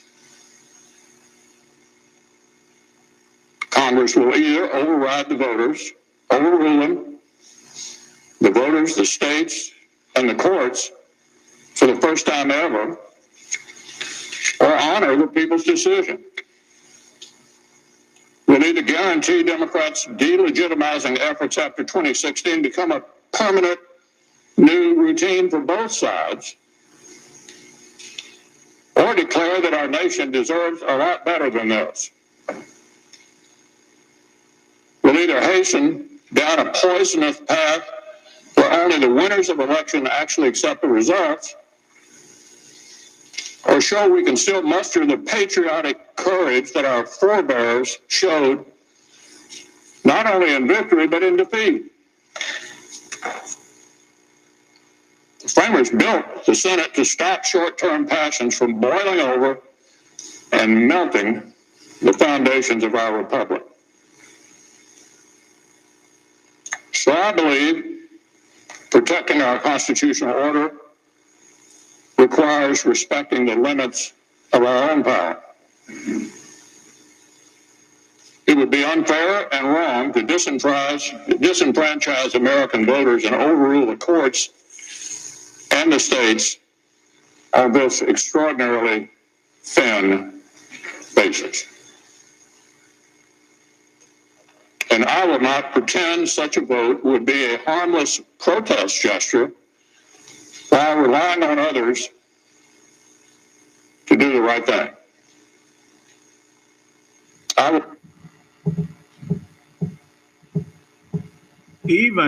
Even when he said it would be unjust to overrule the courts, he can't overrule the courts. The judicial branch was set up purposely just in case he tried to, just in case the Congress tried to do something like they trying to put up here. If they tried to overrule the election, the Supreme Court would slap it down because that's unconstitutional. Do you understand? I mean, they ain't got the power to overrule the court. They are the lawmakers. The judicial are the law enforcers. Do you understand? Those three branches of government was set up like that purposely. The Supreme Court, they can't make law. The Congress makes law. The Supreme Court interprets law. Do you understand? And holds Congress to the laws that they made. And the laws that they made have to go along with the Constitution. For if you make a law that prohibits something that the Constitution allows, that law gonna get struck down eventually when someone challenges it. Huh? So the Supreme Court is the ones that overturn things. Do you understand?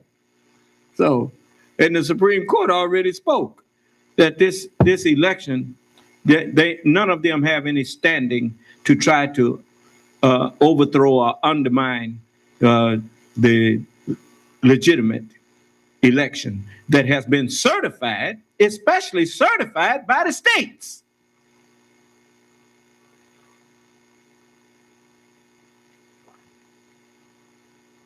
So this is just them playing with fire some more. And then later on that day, later on today, while he was in there speaking, Donald Trump was inciting people to riot. Just a moment. To respect the people's decision and defend our system of government as we know it. Pretend such a vote would be a harmless protest gesture while relying on others to do the right thing. I will vote to respect the people's decision and defend our system of government as we know it. Big leader.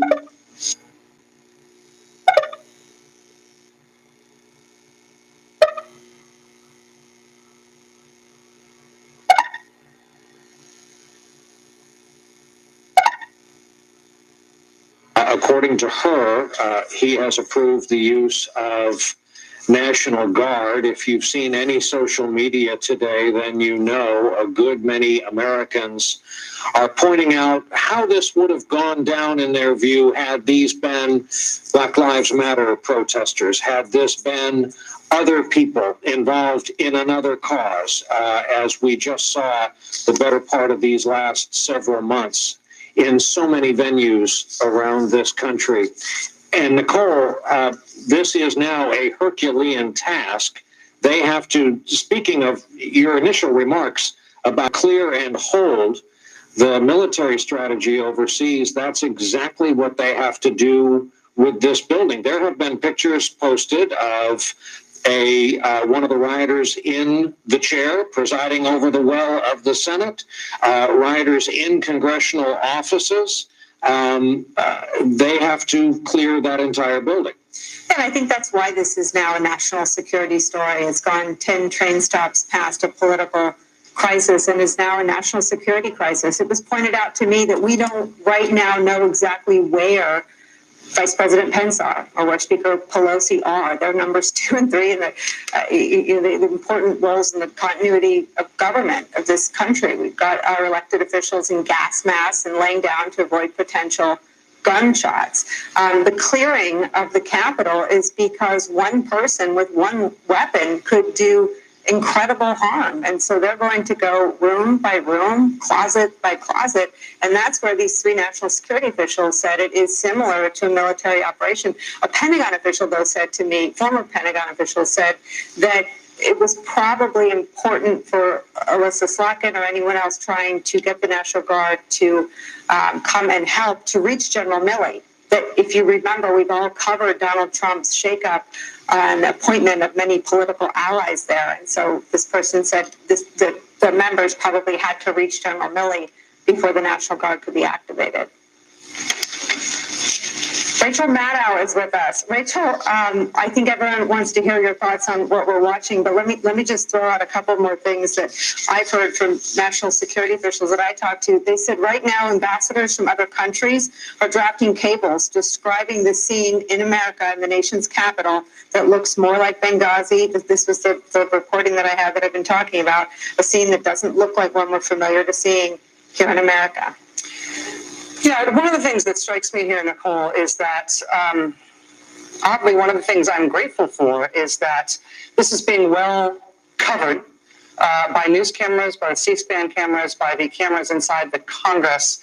And the cameras throughout the Capitol complex here are capturing the faces of these people who are breaking windows, who are breaking into offices, who are looting offices, and who, at least it appears in some cases, have brought firearms into the U.S. Capitol.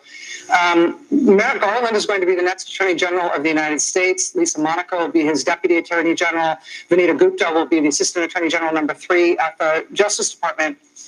And one of the big challenges they are going to have, maybe not a challenge, but one of the big jobs they're going to have is prosecuting lots of these people and putting them in jail for very long prison terms. And you see, it reminds me a little bit of Charlottesville, where we saw the white supremacist and Klan neo-Nazi protesters who did not feel the need to cover up their faces. Here you see the same thing. You see these men on the right side of the screen in this tape footage menacing a Capitol police officer. They don't feel the need to cover up their faces, not only because they don't wear masks for COVID, but because they feel like they have impunity to do this. They will soon find out they do not. That is going to be part of what the beginning of the Biden administration is like, is getting these people in jail. And the question, I think, for Republicans who have brought this on, who have indulged this, who helped the president create this expectation that if enough Trump supporters came with enough ammunition to Washington today, they could somehow stop Joe Biden from becoming the next president. It's a question as to whether or not the people who have politically made this possible and who have egged this on and who spoke at that rally and who have told these people to do this, whether they're elected officials or not, are also prepared to face the legal consequences of real law and order, not fantasy cosplay law and order that's about putting on fake tactical gear you buy at Dick's Sporting Goods and pushing cops around because you've got 15 of your friends behind you. But real law and order that comes from a country that doesn't see this happen, that will never see this happen again, and that will punish the people who did it. Rachel, Joe Biden today using language we've never heard him use. There's been a lot of pressure, I'm sure you see it too, a lot of frustration that Trump hasn't been called out, that Republicans haven't been pressured more aggressively. Mitch McConnell got a lot of credit for the speech he gave on the floor of the Senate today, and it was incredibly newsworthy for the fact that it was the first day, the first time he broke with Trump in a meaningful way. What do you make of the president-elect's posture on this? And do you think enough pressure and enough political pain has been applied to Republicans who have incited this in the views of a lot of former national security officials today? I feel like President-elect Biden is approaching this the way that you would want a leader to approach this, calling on other leaders to do the right thing, calling on Americans to recognize the severity of what is happening here, and calling on us to support the people who are in danger here and to support the law enforcement and soon-to-be military personnel who will be taking care of this problem.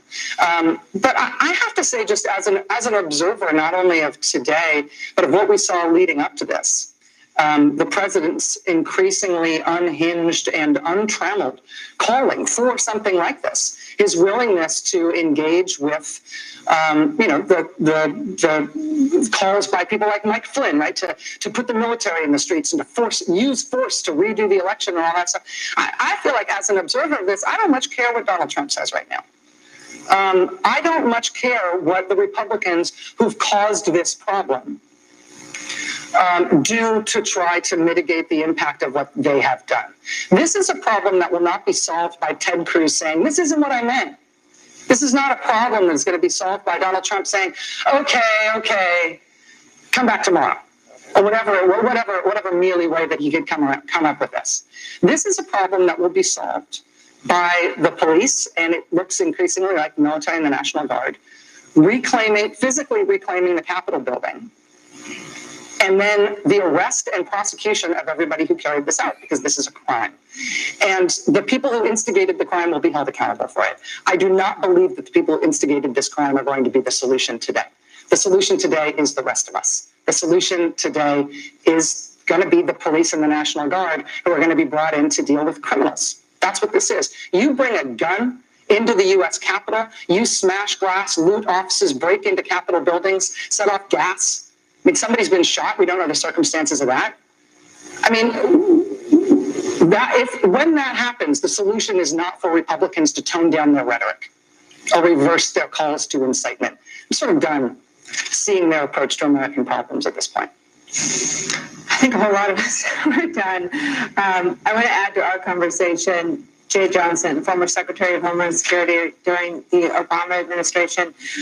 Mr. Secretary, just your thoughts on what you're seeing, and jump in on any aspect of our conversation. I've heard from former national security officials who've likened the process that needs to take place now to clearing hotspots in military zones. Obviously, it's scary for people watching, but I think, as Rachel said, it represents the culmination of years of lies and incitement by a party that's now increasingly out of power. Well, thanks for having me. Where do I begin? I have many thoughts. As a former security official, as a former Secretary of Homeland Security, and as an American, I'm shocked and horrified by what I'm watching right now on television. First Amendment activity, peaceful demonstrations, protests on the grounds of the Capitol, near the Capitol, are routine. For example, the Million Man March in 1995, something close to 1 million black men. And we saw nothing like this. Someone emailed me, and I think it's probably accurate. The last time we had anything like this was during the War of 1812. This is Trumpism boiled over, finally, and to be blunt, Donald Trump lit the match. And it is on him now to fix this. I'm told that there might be a statement from him that's kicking around somewhere. He's not going to do this because the president-elect or Jay Johnson or anybody else says he should do this. He should do this because this is his legacy. Let's point out that exactly 4 years ago, he stood on those steps on the eastern front, on the western front of the Capitol, and talked about American carnage. And here we are, almost exactly 4 years later, on the western front of the Capitol, and this is what we have, American carnage, because of his overheated rhetoric. And so if he cares about his legacy, he needs to fix this. He is the one that they will listen to and respond to. Mr. Secretary, the president-elect called it an insurrection bordering on sedition. Do you agree with those characterizations? I have to agree with those characterizations.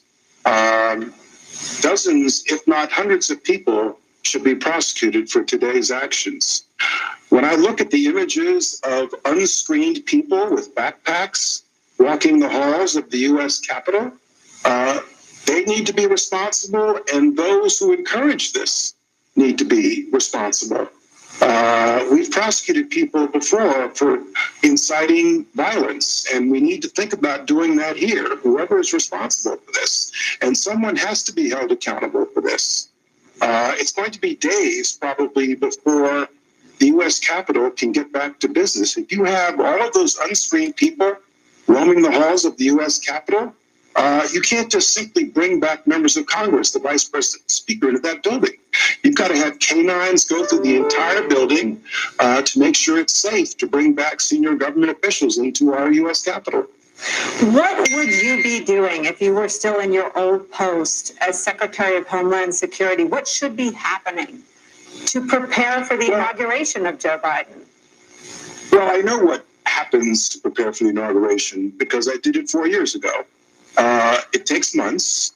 It is a combination of Capitol Police, the Secret Service, DC Metro Police, the Guard, the Coast Guard, FEMA, and a host of others. And, you know, to a very large extent, the U.S. Capitol is the people's building.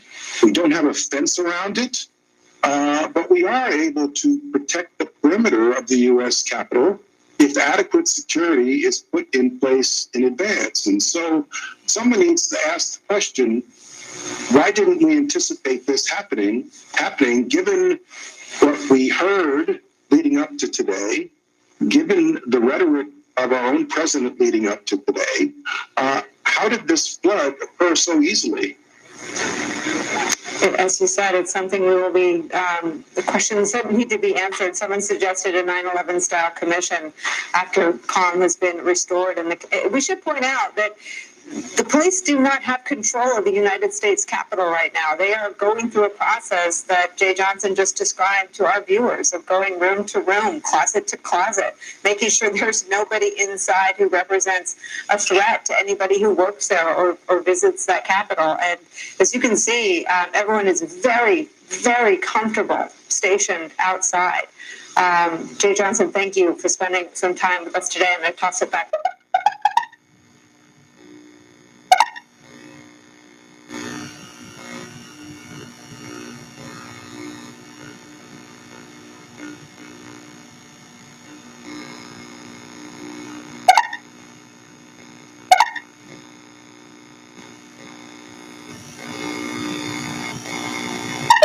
Others are still compromised, and until such time.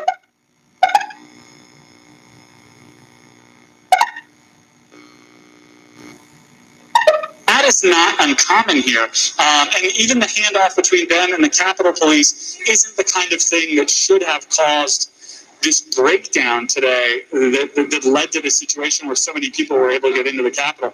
It is not unusual to see giant protests across the district handled very professionally by this alphabet soup of law enforcement agencies.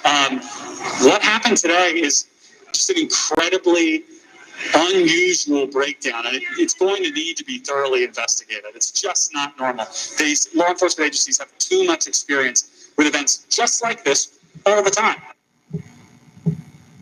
Now remember, I told you that you think you're going to fight me and do something to me. I told you you're going to be fighting each other.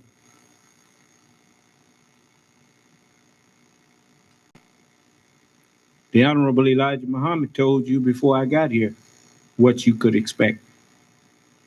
Let me let you hear something from him.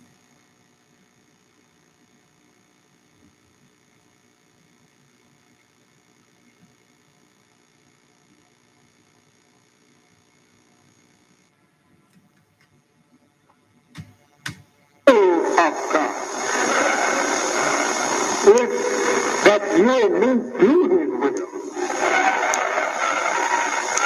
Do his bidding, so that we can bless us for our good work and not our evil work. Well, don't be in a hurry. You want to hear me teach? Well, I teach.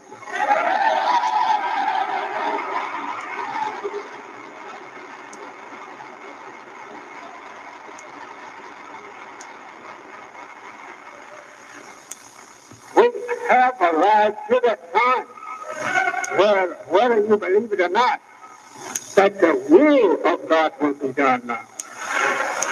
The will of Satan has been done for the last 6,000 years. The time now is up, and the will of him that is prophesied that will come after him, that will build his kingdom of peace and righteousness, is here to work now. I'm what they call some of them foolish, but I'm he to what I call myself, but last messenger from God to direct you in a path that will lead you to him.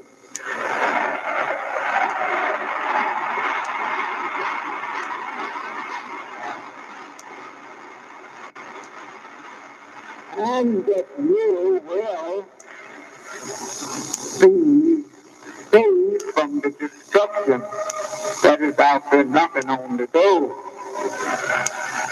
You're going to have a terrible time here before this enemy heals to get out of the way. Yeah, it's awful to talk about. You're going to have people killing each other out there in the street, and the blood running down in the gutter of the street.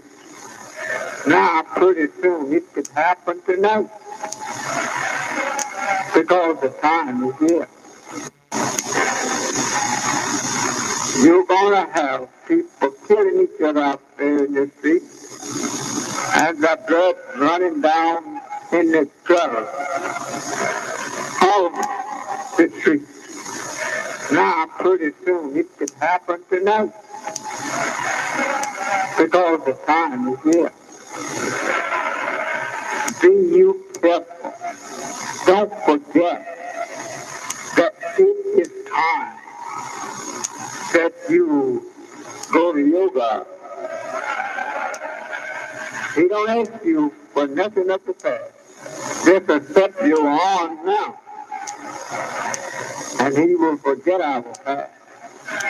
Our past was due to our enemies.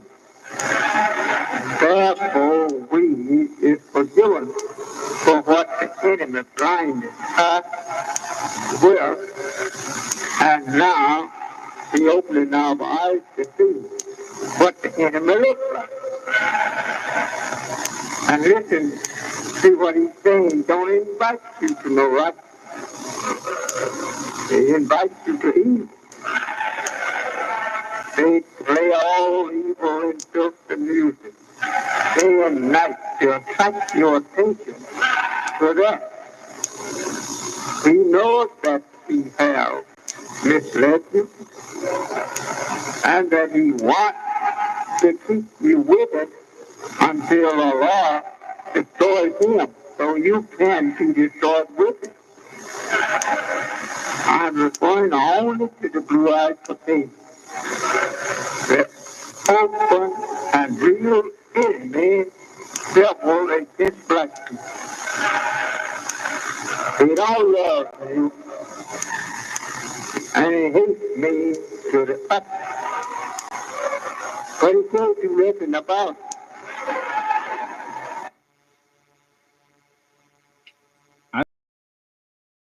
Moving closer and closer. All right. I tried to warn you. I tried my best. You know, I wouldn't want to see that happen. But you ain't gonna rest until you out there killing each other in the street. I see that. Yeah, you see all them people walking around without masks on? The scientists done told them that there's a new strain of this virus that's more contagious than the other. And you see them all walking around, the hospitals are full. 10,000 at thy right hand. That's what Allah told me.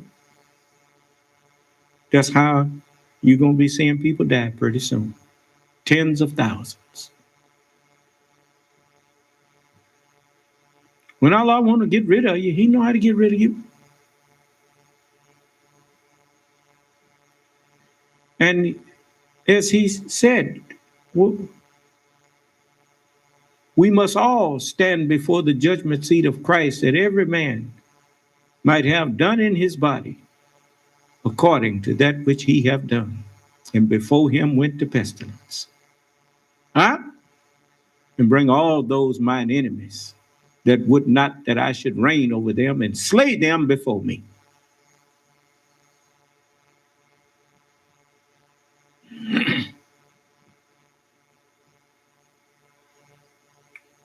So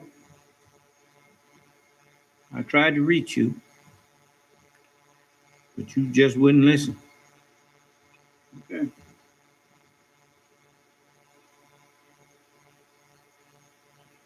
All right. Let me let you hear a little bit more here.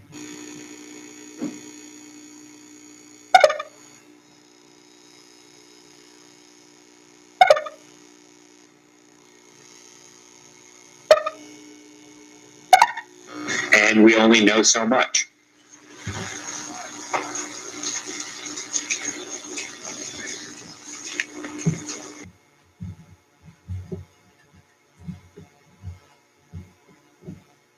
Just a moment. I don't know what happened. But,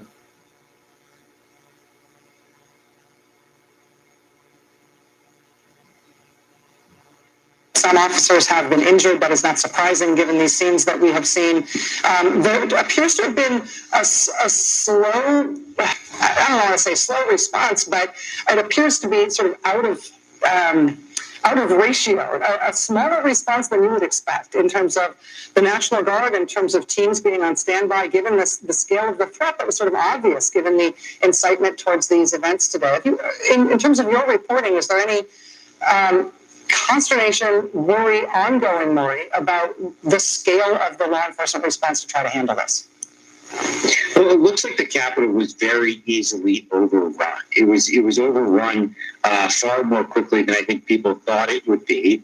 And literally within a span of minutes, you had what was this certification process, and Mitch McConnell giving this speech, to having protesters literally within the building, standing within the chambers, walking around, destroying property.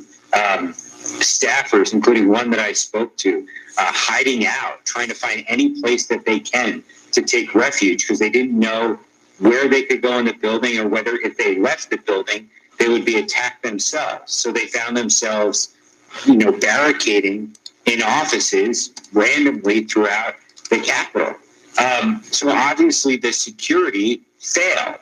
Now, why did it fail? I'm sure this will be something that we look at for a long period of time to come.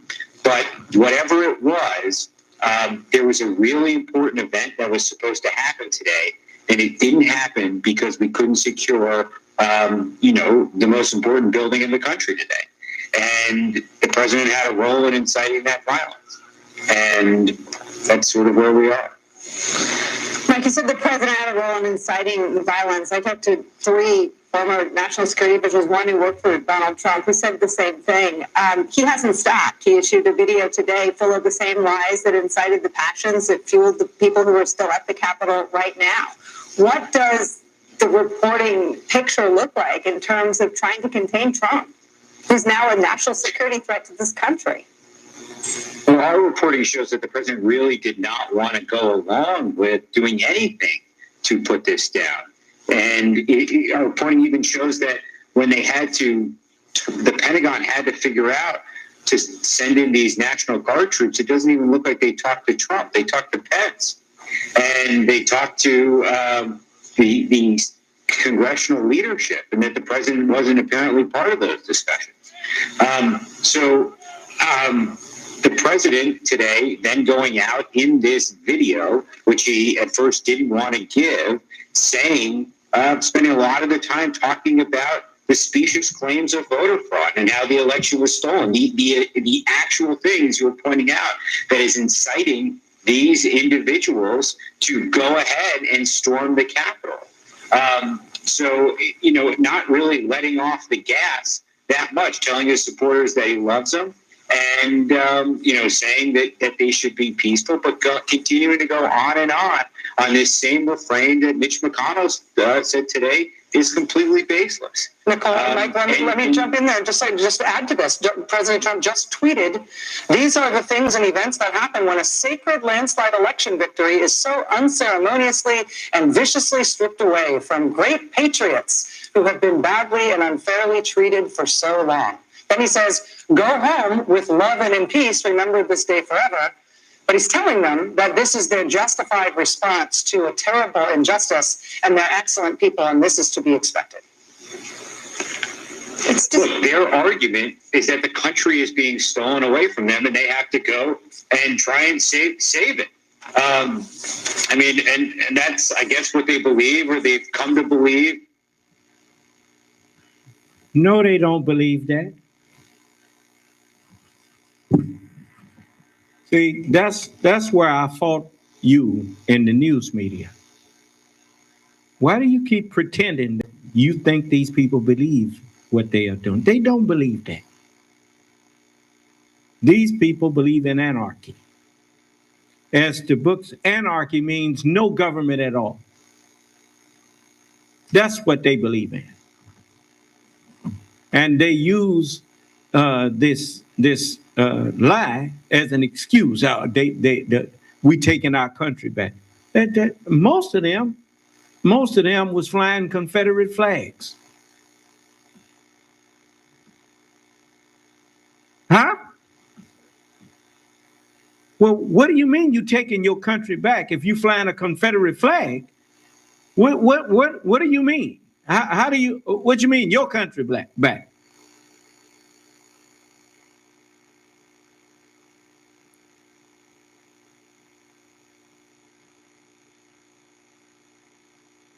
And then you these cowardly people in the news act like they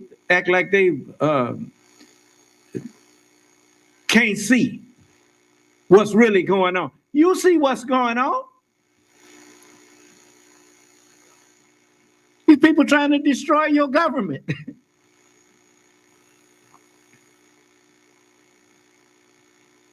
But I mean, the Holy Bible says you got these people that don't believe in the Word of God, so they don't like to retain God in their knowledge, and so it's written in the first chapter of Romans.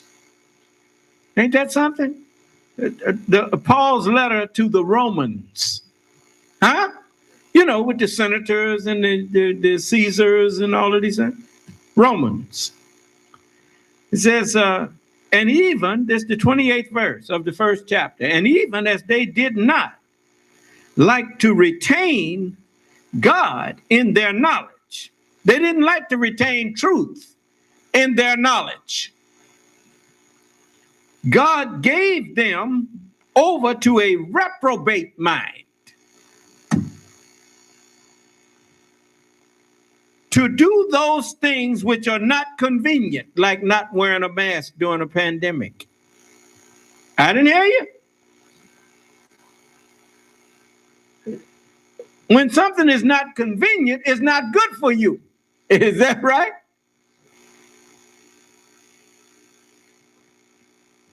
Okay.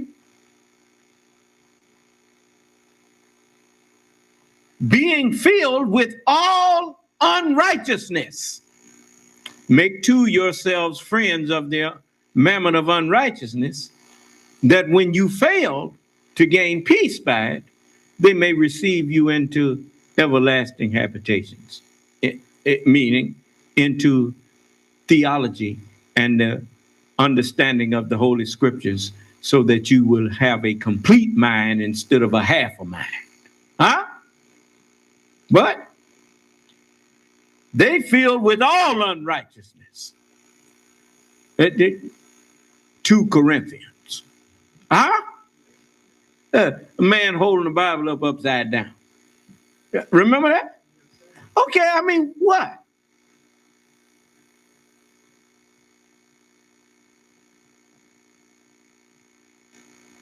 He has such little respect for the Bible that he says the art of the deal is second only to the Bible.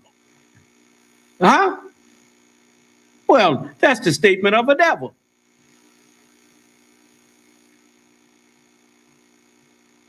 Why? Because there's many books authored by many people that are greater than that book that he put out there. Ain't it? But he's proud. He's arrogant. And so he somehow thinks it would act as though his wisdom or his knowledge is the only thing higher than his knowledge is God's knowledge. Huh? Then tell me this. Why is it that every business that he went into, he wound up, most of them in bankruptcy? Now he done bankrupted most of the people who followed him. I didn't hear you. Got whole swaths of people sick and dying.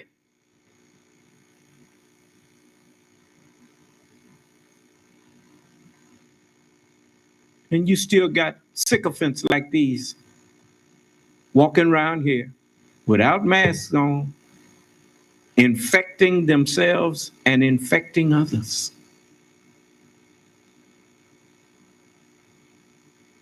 Ain't that something?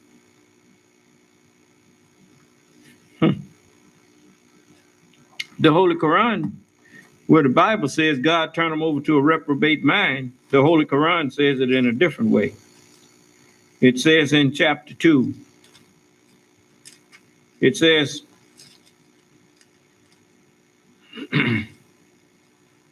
in the section entitled Lip Profession, it says, this is the, I'm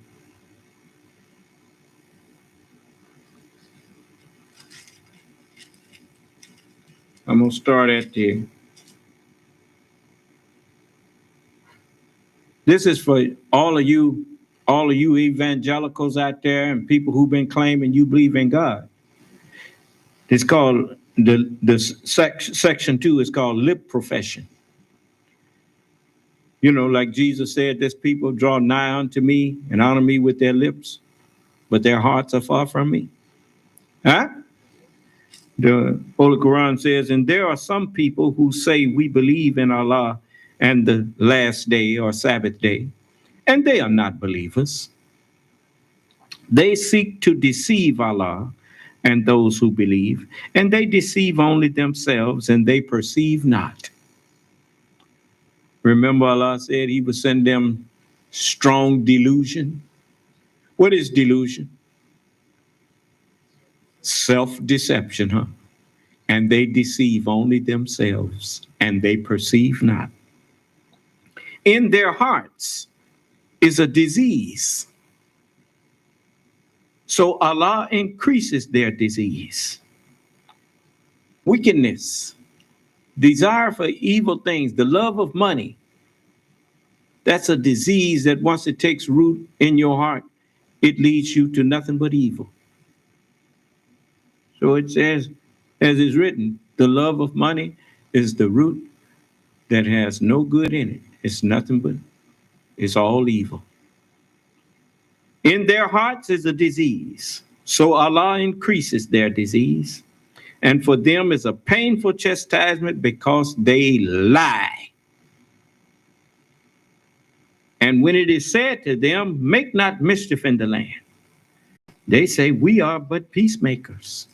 We are patriots. We try to save the country while boo-booing all over the Constitution. Huh? Where in the Constitution does it say rise up and overthrow the government if you don't like how the elections is ran? Where does it say that? Huh? And it says, Now surely they are the mischief makers, but they perceive not. You notice, I do a lot of teaching. I get on people. But when the last time you seen people leave a meeting from the Honorable Elijah Muhammad or from any minister of the Honorable Elijah Muhammad go out and start fights with people and start tearing up stuff? When did you ever see that? You haven't seen. I've been around here for almost 40 years here in Mississippi. Matter of fact, this is the 40th year or more. You see, 81. Yeah, 40 years. And they ain't never had to send no police out here because I'm out here raising hell in the community. You know, I'm at peace. I'm a peacemaker, not a peace breaker. And so it says, now surely they are the mischief makers, but they perceive not. Because the devil in their brain, those crazy thoughts of theirs, are made fair seeming to them. When they do you wrong, if they think they can get away with it, they will attack you. And in their mind, they think they doing the right thing. They doing God's will. They doing what should be done. And they walking around breaking the peace of everybody. So it says, and when it is said to them, believe as the people of God believe.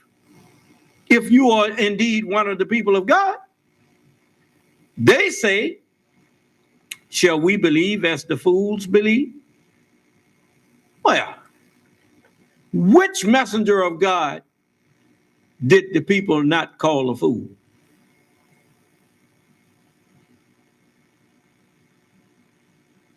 They always thought messengers of God were fools. Noah was a fool. Lot was a fool. Every messenger of God that wasn't out for money and out to mess over people and to try to compete with them for wealth and merchandise, they think you a fool. Huh? So it says, now surely they are the fools, but they know not. Meaning they understand not. Because the fools have said in their heart that there is no God, even while God is present with them. Then it says, and when they meet those who believe, they say, we believe. Yeah, when they meet with the messengers of God and the true followers, they say, we believe. And when they are alone with their devils, with their evil thoughts, they say, surely we are with you. We were only mocking. Huh? They do one thing when they're in the face of a believer. And then when they get off to themselves with their evil thoughts, they do something else. We call them two-faced, right? Then it says, Allah will pay them back their mockery. You know how people mock other people. You hear people on Saturday Night Live mocking Donald Trump, right? As they mocked Obama, in other words, they make themselves sound like them and that kind of thing, right? Well, when these people are in the face of believers, they say, we believe. And when they are alone with their devils, they say, we only mocking. We was just pretending. We really with you. You understand? Okay. And it says, Allah will pay them back their mockery, and he leaves them alone in their inordinacy. What am I supposed to do after I warn you and tell you that you better listen to the scientists, and you better follow the directions that they give. And I will, when I give you an instruction, you follow my instruction. Once I done gave you warning, you think I'm gonna play police with you? No, I ain't. I ain't the police. I'm not gonna walk around trying to make sure you doing what I say. If you don't do what I say, it's gonna tell on you. I guarantee you it's gonna tell on you. And it says, Allah leaves them alone in their inordinance, doing what?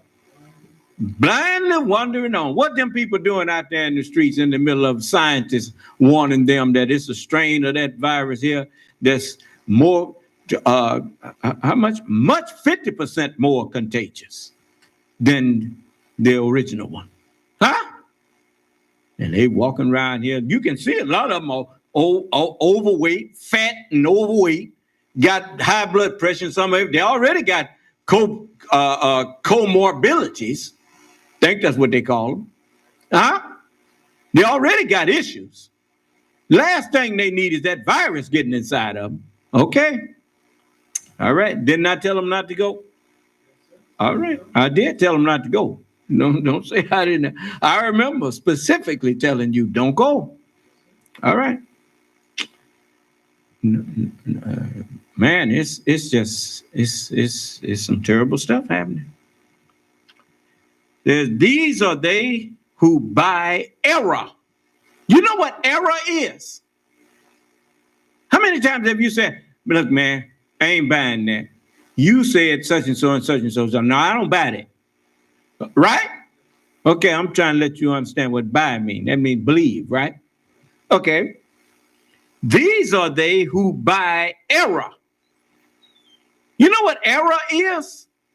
Error is not mistake. Error is when you know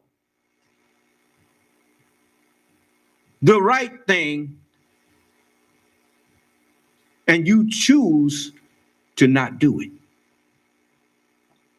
When you know the truth and you choose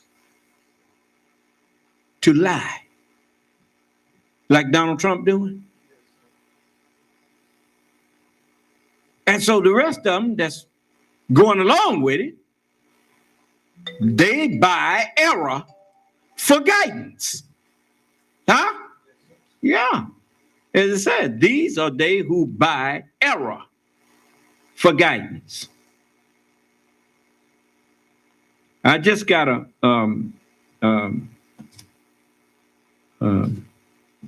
text, and they say it's 70% more contagious. So what can I say, man? You know, there's Allah said, before me would go to pestilence. He said he kept that treasures up there in the snow for the day when I would be here battle in the day that the battle and war are taking place. In righteousness, I make war. And people threaten me for doing that. People threaten my life. And Allah said, don't be afraid of them. Be not afraid of their words, nor be dismayed at their looks, though they be a rebellious house. Go, get thee to the house of Israel and speak with my words unto them. But son of man, they not going to hear you because they would not hear me. That's what he said. I bear witness. Well, it's written, God came from Simeon and the Holy One from Mount Paran. And he had horns coming out of his hands, and there was the hiding of his knowledge. And before him went the what? The pestilence. Yes. There shall be famines and pestilences and earthquakes in different places. And all these are the beginning of sorrows.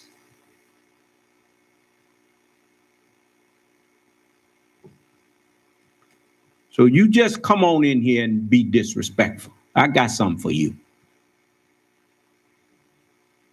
I bet you I got something for you. Allah gave me something for you. You ungrateful wretch.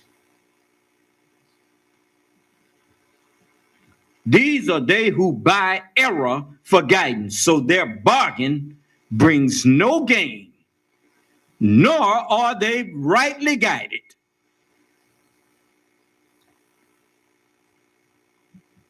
Here they got people on the news showing them the hospitals are full.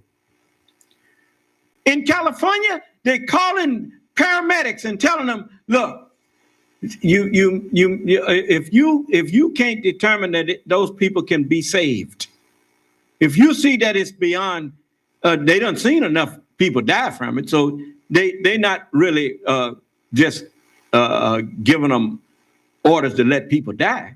But those paramedics, I'm pretty sure they done seen people that was beyond hope and saw what they look like, right? So they told them, if you see that, don't bring them to the hospital. Make them comfortable, keep them comfortable, and let them pass out there with you, you know, where they at. Ain't that something? And you walking around here and still won't put on a mask? Even Boris Johnson done declared an emergency over there.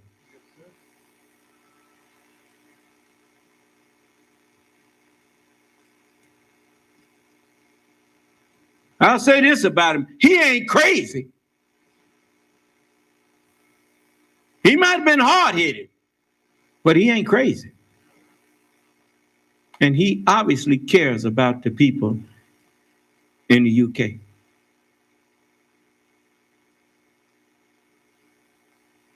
Because now he done declared a lockdown. Huh? While this man got you running up and down the street threatening the representatives in the Congress to try to keep them from somehow. Joe Biden's still the president. That's just a formality. But, I mean, it's sad. And during all of this stuff, Georgia done declared Ossoff the winner. Huh? So the whole country ain't went crazy.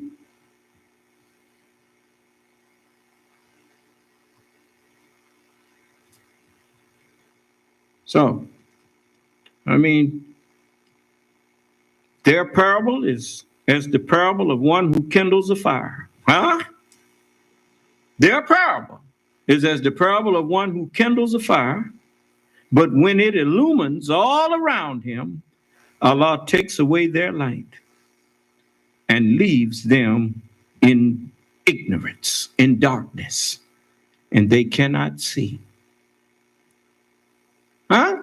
They got this virus, this fire. He done started this fire. And now it's consuming the very ones who was supporting the one who started it. Huh? Oh, yeah. They are spiritually deaf, spiritually dumb, and spiritually blind. So they return not to the Lord. Huh? Remember the book said, let the wicked forsake his way, and the unrighteous man his thoughts, and let him return to the Lord. So deaf, dumb, and blind, so they return not. Huh? They want to keep on doing evil while I'm standing here looking at them. So, all right. Keep telling yourself that nigga ain't the Lord. Keep telling yourself that. Yeah. I want you to meet with what you were promised. Allah told me I would see my desire upon you. Yep. I bear witness. So,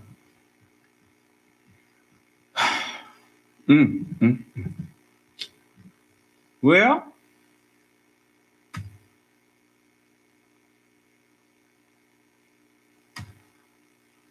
I'm going to go back and look at, it's just like this right here, where the messenger, he told everybody, he told me and he told the rest, everybody, what I could expect.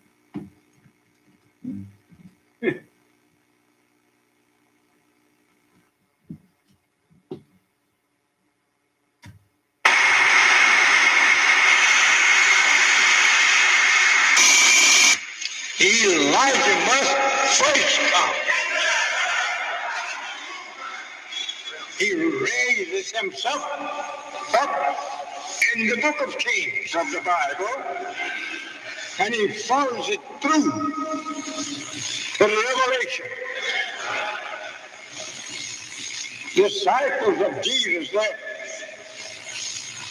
when Jesus was transferred, he saw Elijah there. Right?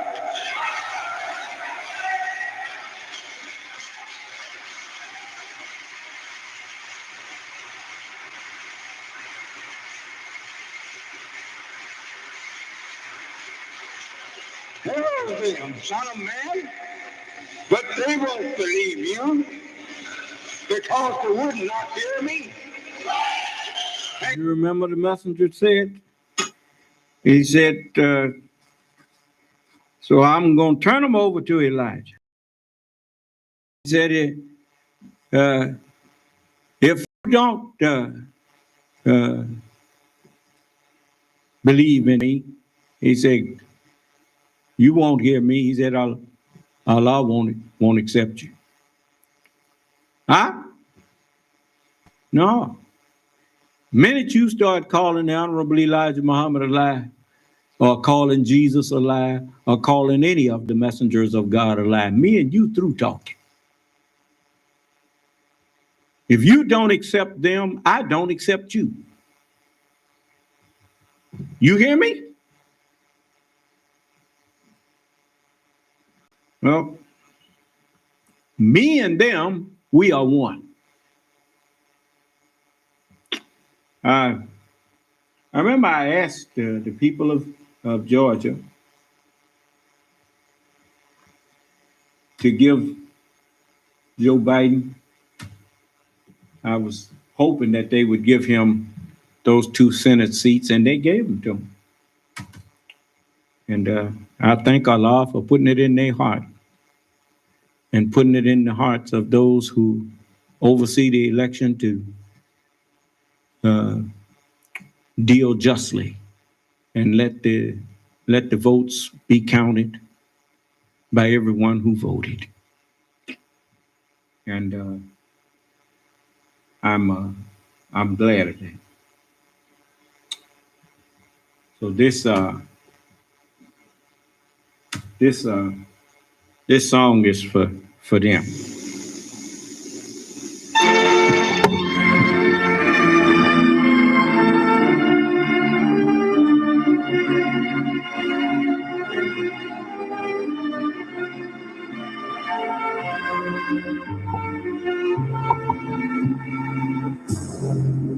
Georgia,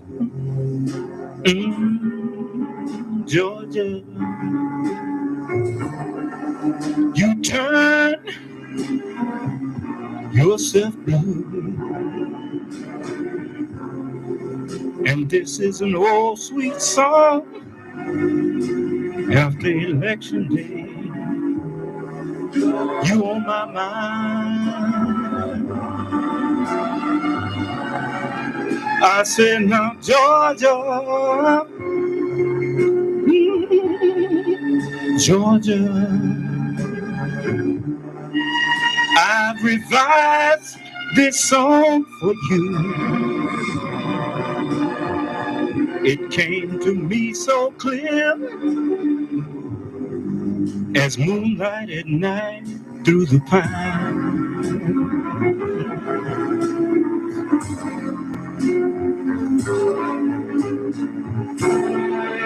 Great alarm came over the country.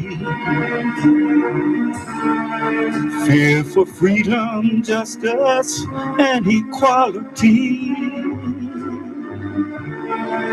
Yet in yesterday's election, we all see that all hope for direction was with you. I said, now Georgia, Georgia, you brought hope and peace right on time. Just by turning blue, it has kept you on my mind.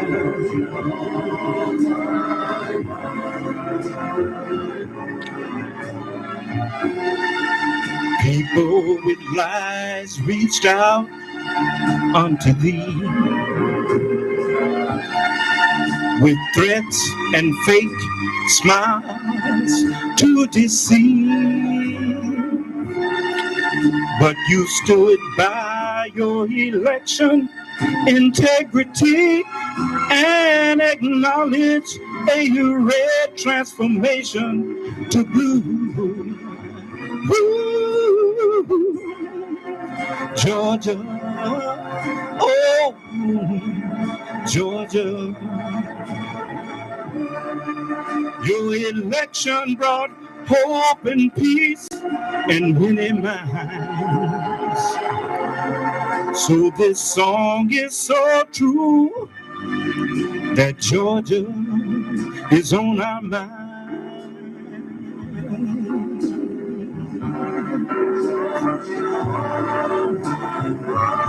Just by not submitting to wrong, you kept Georgia on our mind.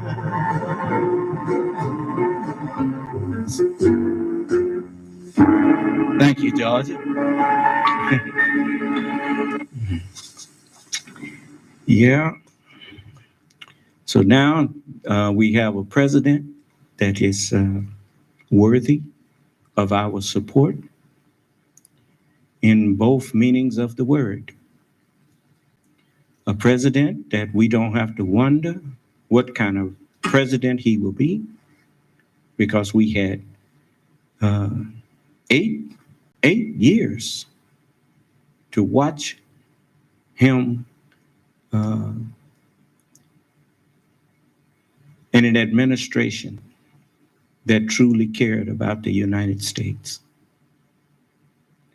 And instead of making a lot of enemies for this country, he made friends. Instead of burning bridges, he built bridges.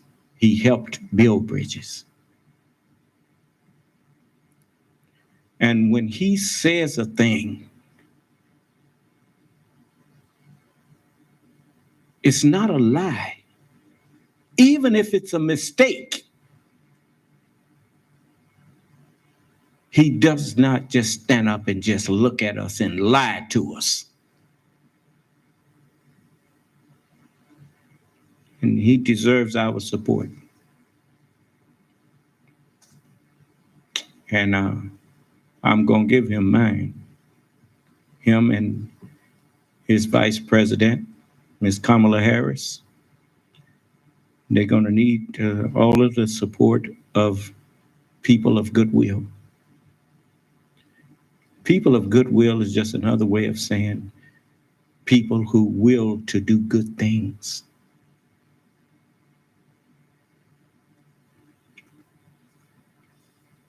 So let's help. Let's help heal first the United States, and then let's heal the world. So, any questions?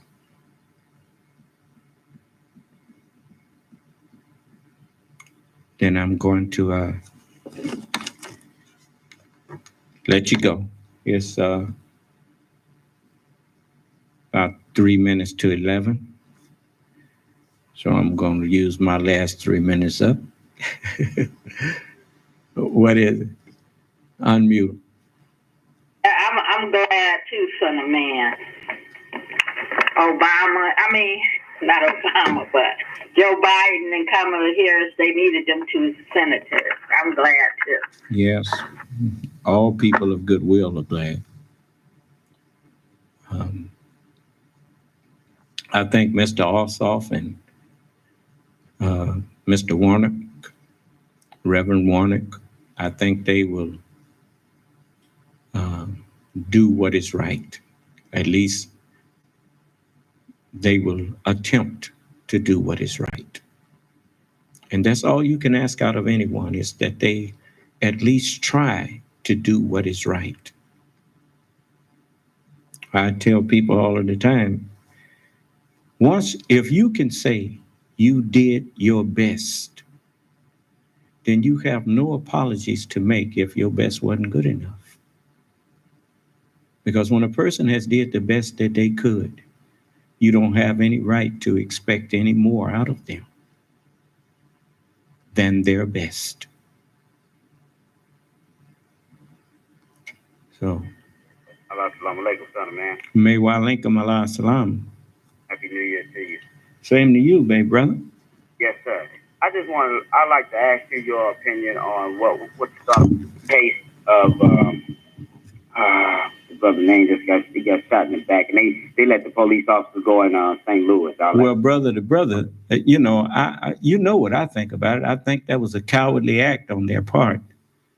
But that's why the Honorable Elijah Muhammad told us, don't pick up knives, don't pick up guns, don't be carrying no kind of weapon. Because there's people on the police force, not all of them, but there are some people on the police force, white people, that all they want is an excuse to murder you. And if you have a weapon, you just gave him the excuse. Thank you very much, son of man. You have a beautiful night. Allah salam alaikum. And you too, beloved. Thank you, sir. May Allah continue to bless you and keep you safe and your family. Yes, sir. You also. Thank you. I appreciate it. Yes, sir. Thank you. May wa alaikum Allah salam. You know, I'm so thankful that the Honorable Elijah Muhammad foresaw, because I wasn't always like I am now. I mean, when I got out of the Marine Corps, I didn't have nothing against guns. Believe me, I was an armorer, my daddy had about 5 or 6 shotguns and stuff in there, but the Honorable Elijah Muhammad said, we don't carry guns. He said, if you say you believe in God and you believe God can take care of you, what you need a gun for? Now, do you believe in God or not? Well, okay, I believe in God. Well, then you don't need no gun. So I didn't need no gun. Don't need no knife. Don't need none of that. And then he as good as taught me, he said, what? Do you honestly think Allah would disarm us and then let people do harm to us? No, he said if any fighting got to be done, he will do that. So, he that taketh the gun shall die by the gun. Malcolm picked up the gun. How did he die? All right. You better remember that. Okay. Long as he was behind the Honorable Elijah Muhammad, he didn't think he needed a gun. What changed? He stopped believing in Allah's messenger, and so he stopped believing in the God that the messenger taught him about. So he went back to believing in the gun. Okay. So I'm just thankful that help is coming to the masses of the people now. That's one of the first things that President-elect Biden said he was going to do, is get some money in the hands of the people that's so desperate of need. And that's a government I can support. I can support a government that will be there for me, for the people. For that's what you're supposed to be trying to do, is look out for your people. Not watching them die and acting like it's not happening.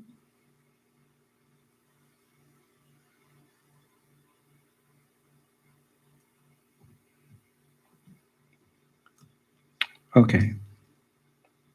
Anybody else? Okay, may Allah bless us all and keep us safe and in our right minds. Those of us who are hungry and thirsty for his righteousness. May Allah's Salam Alaikum.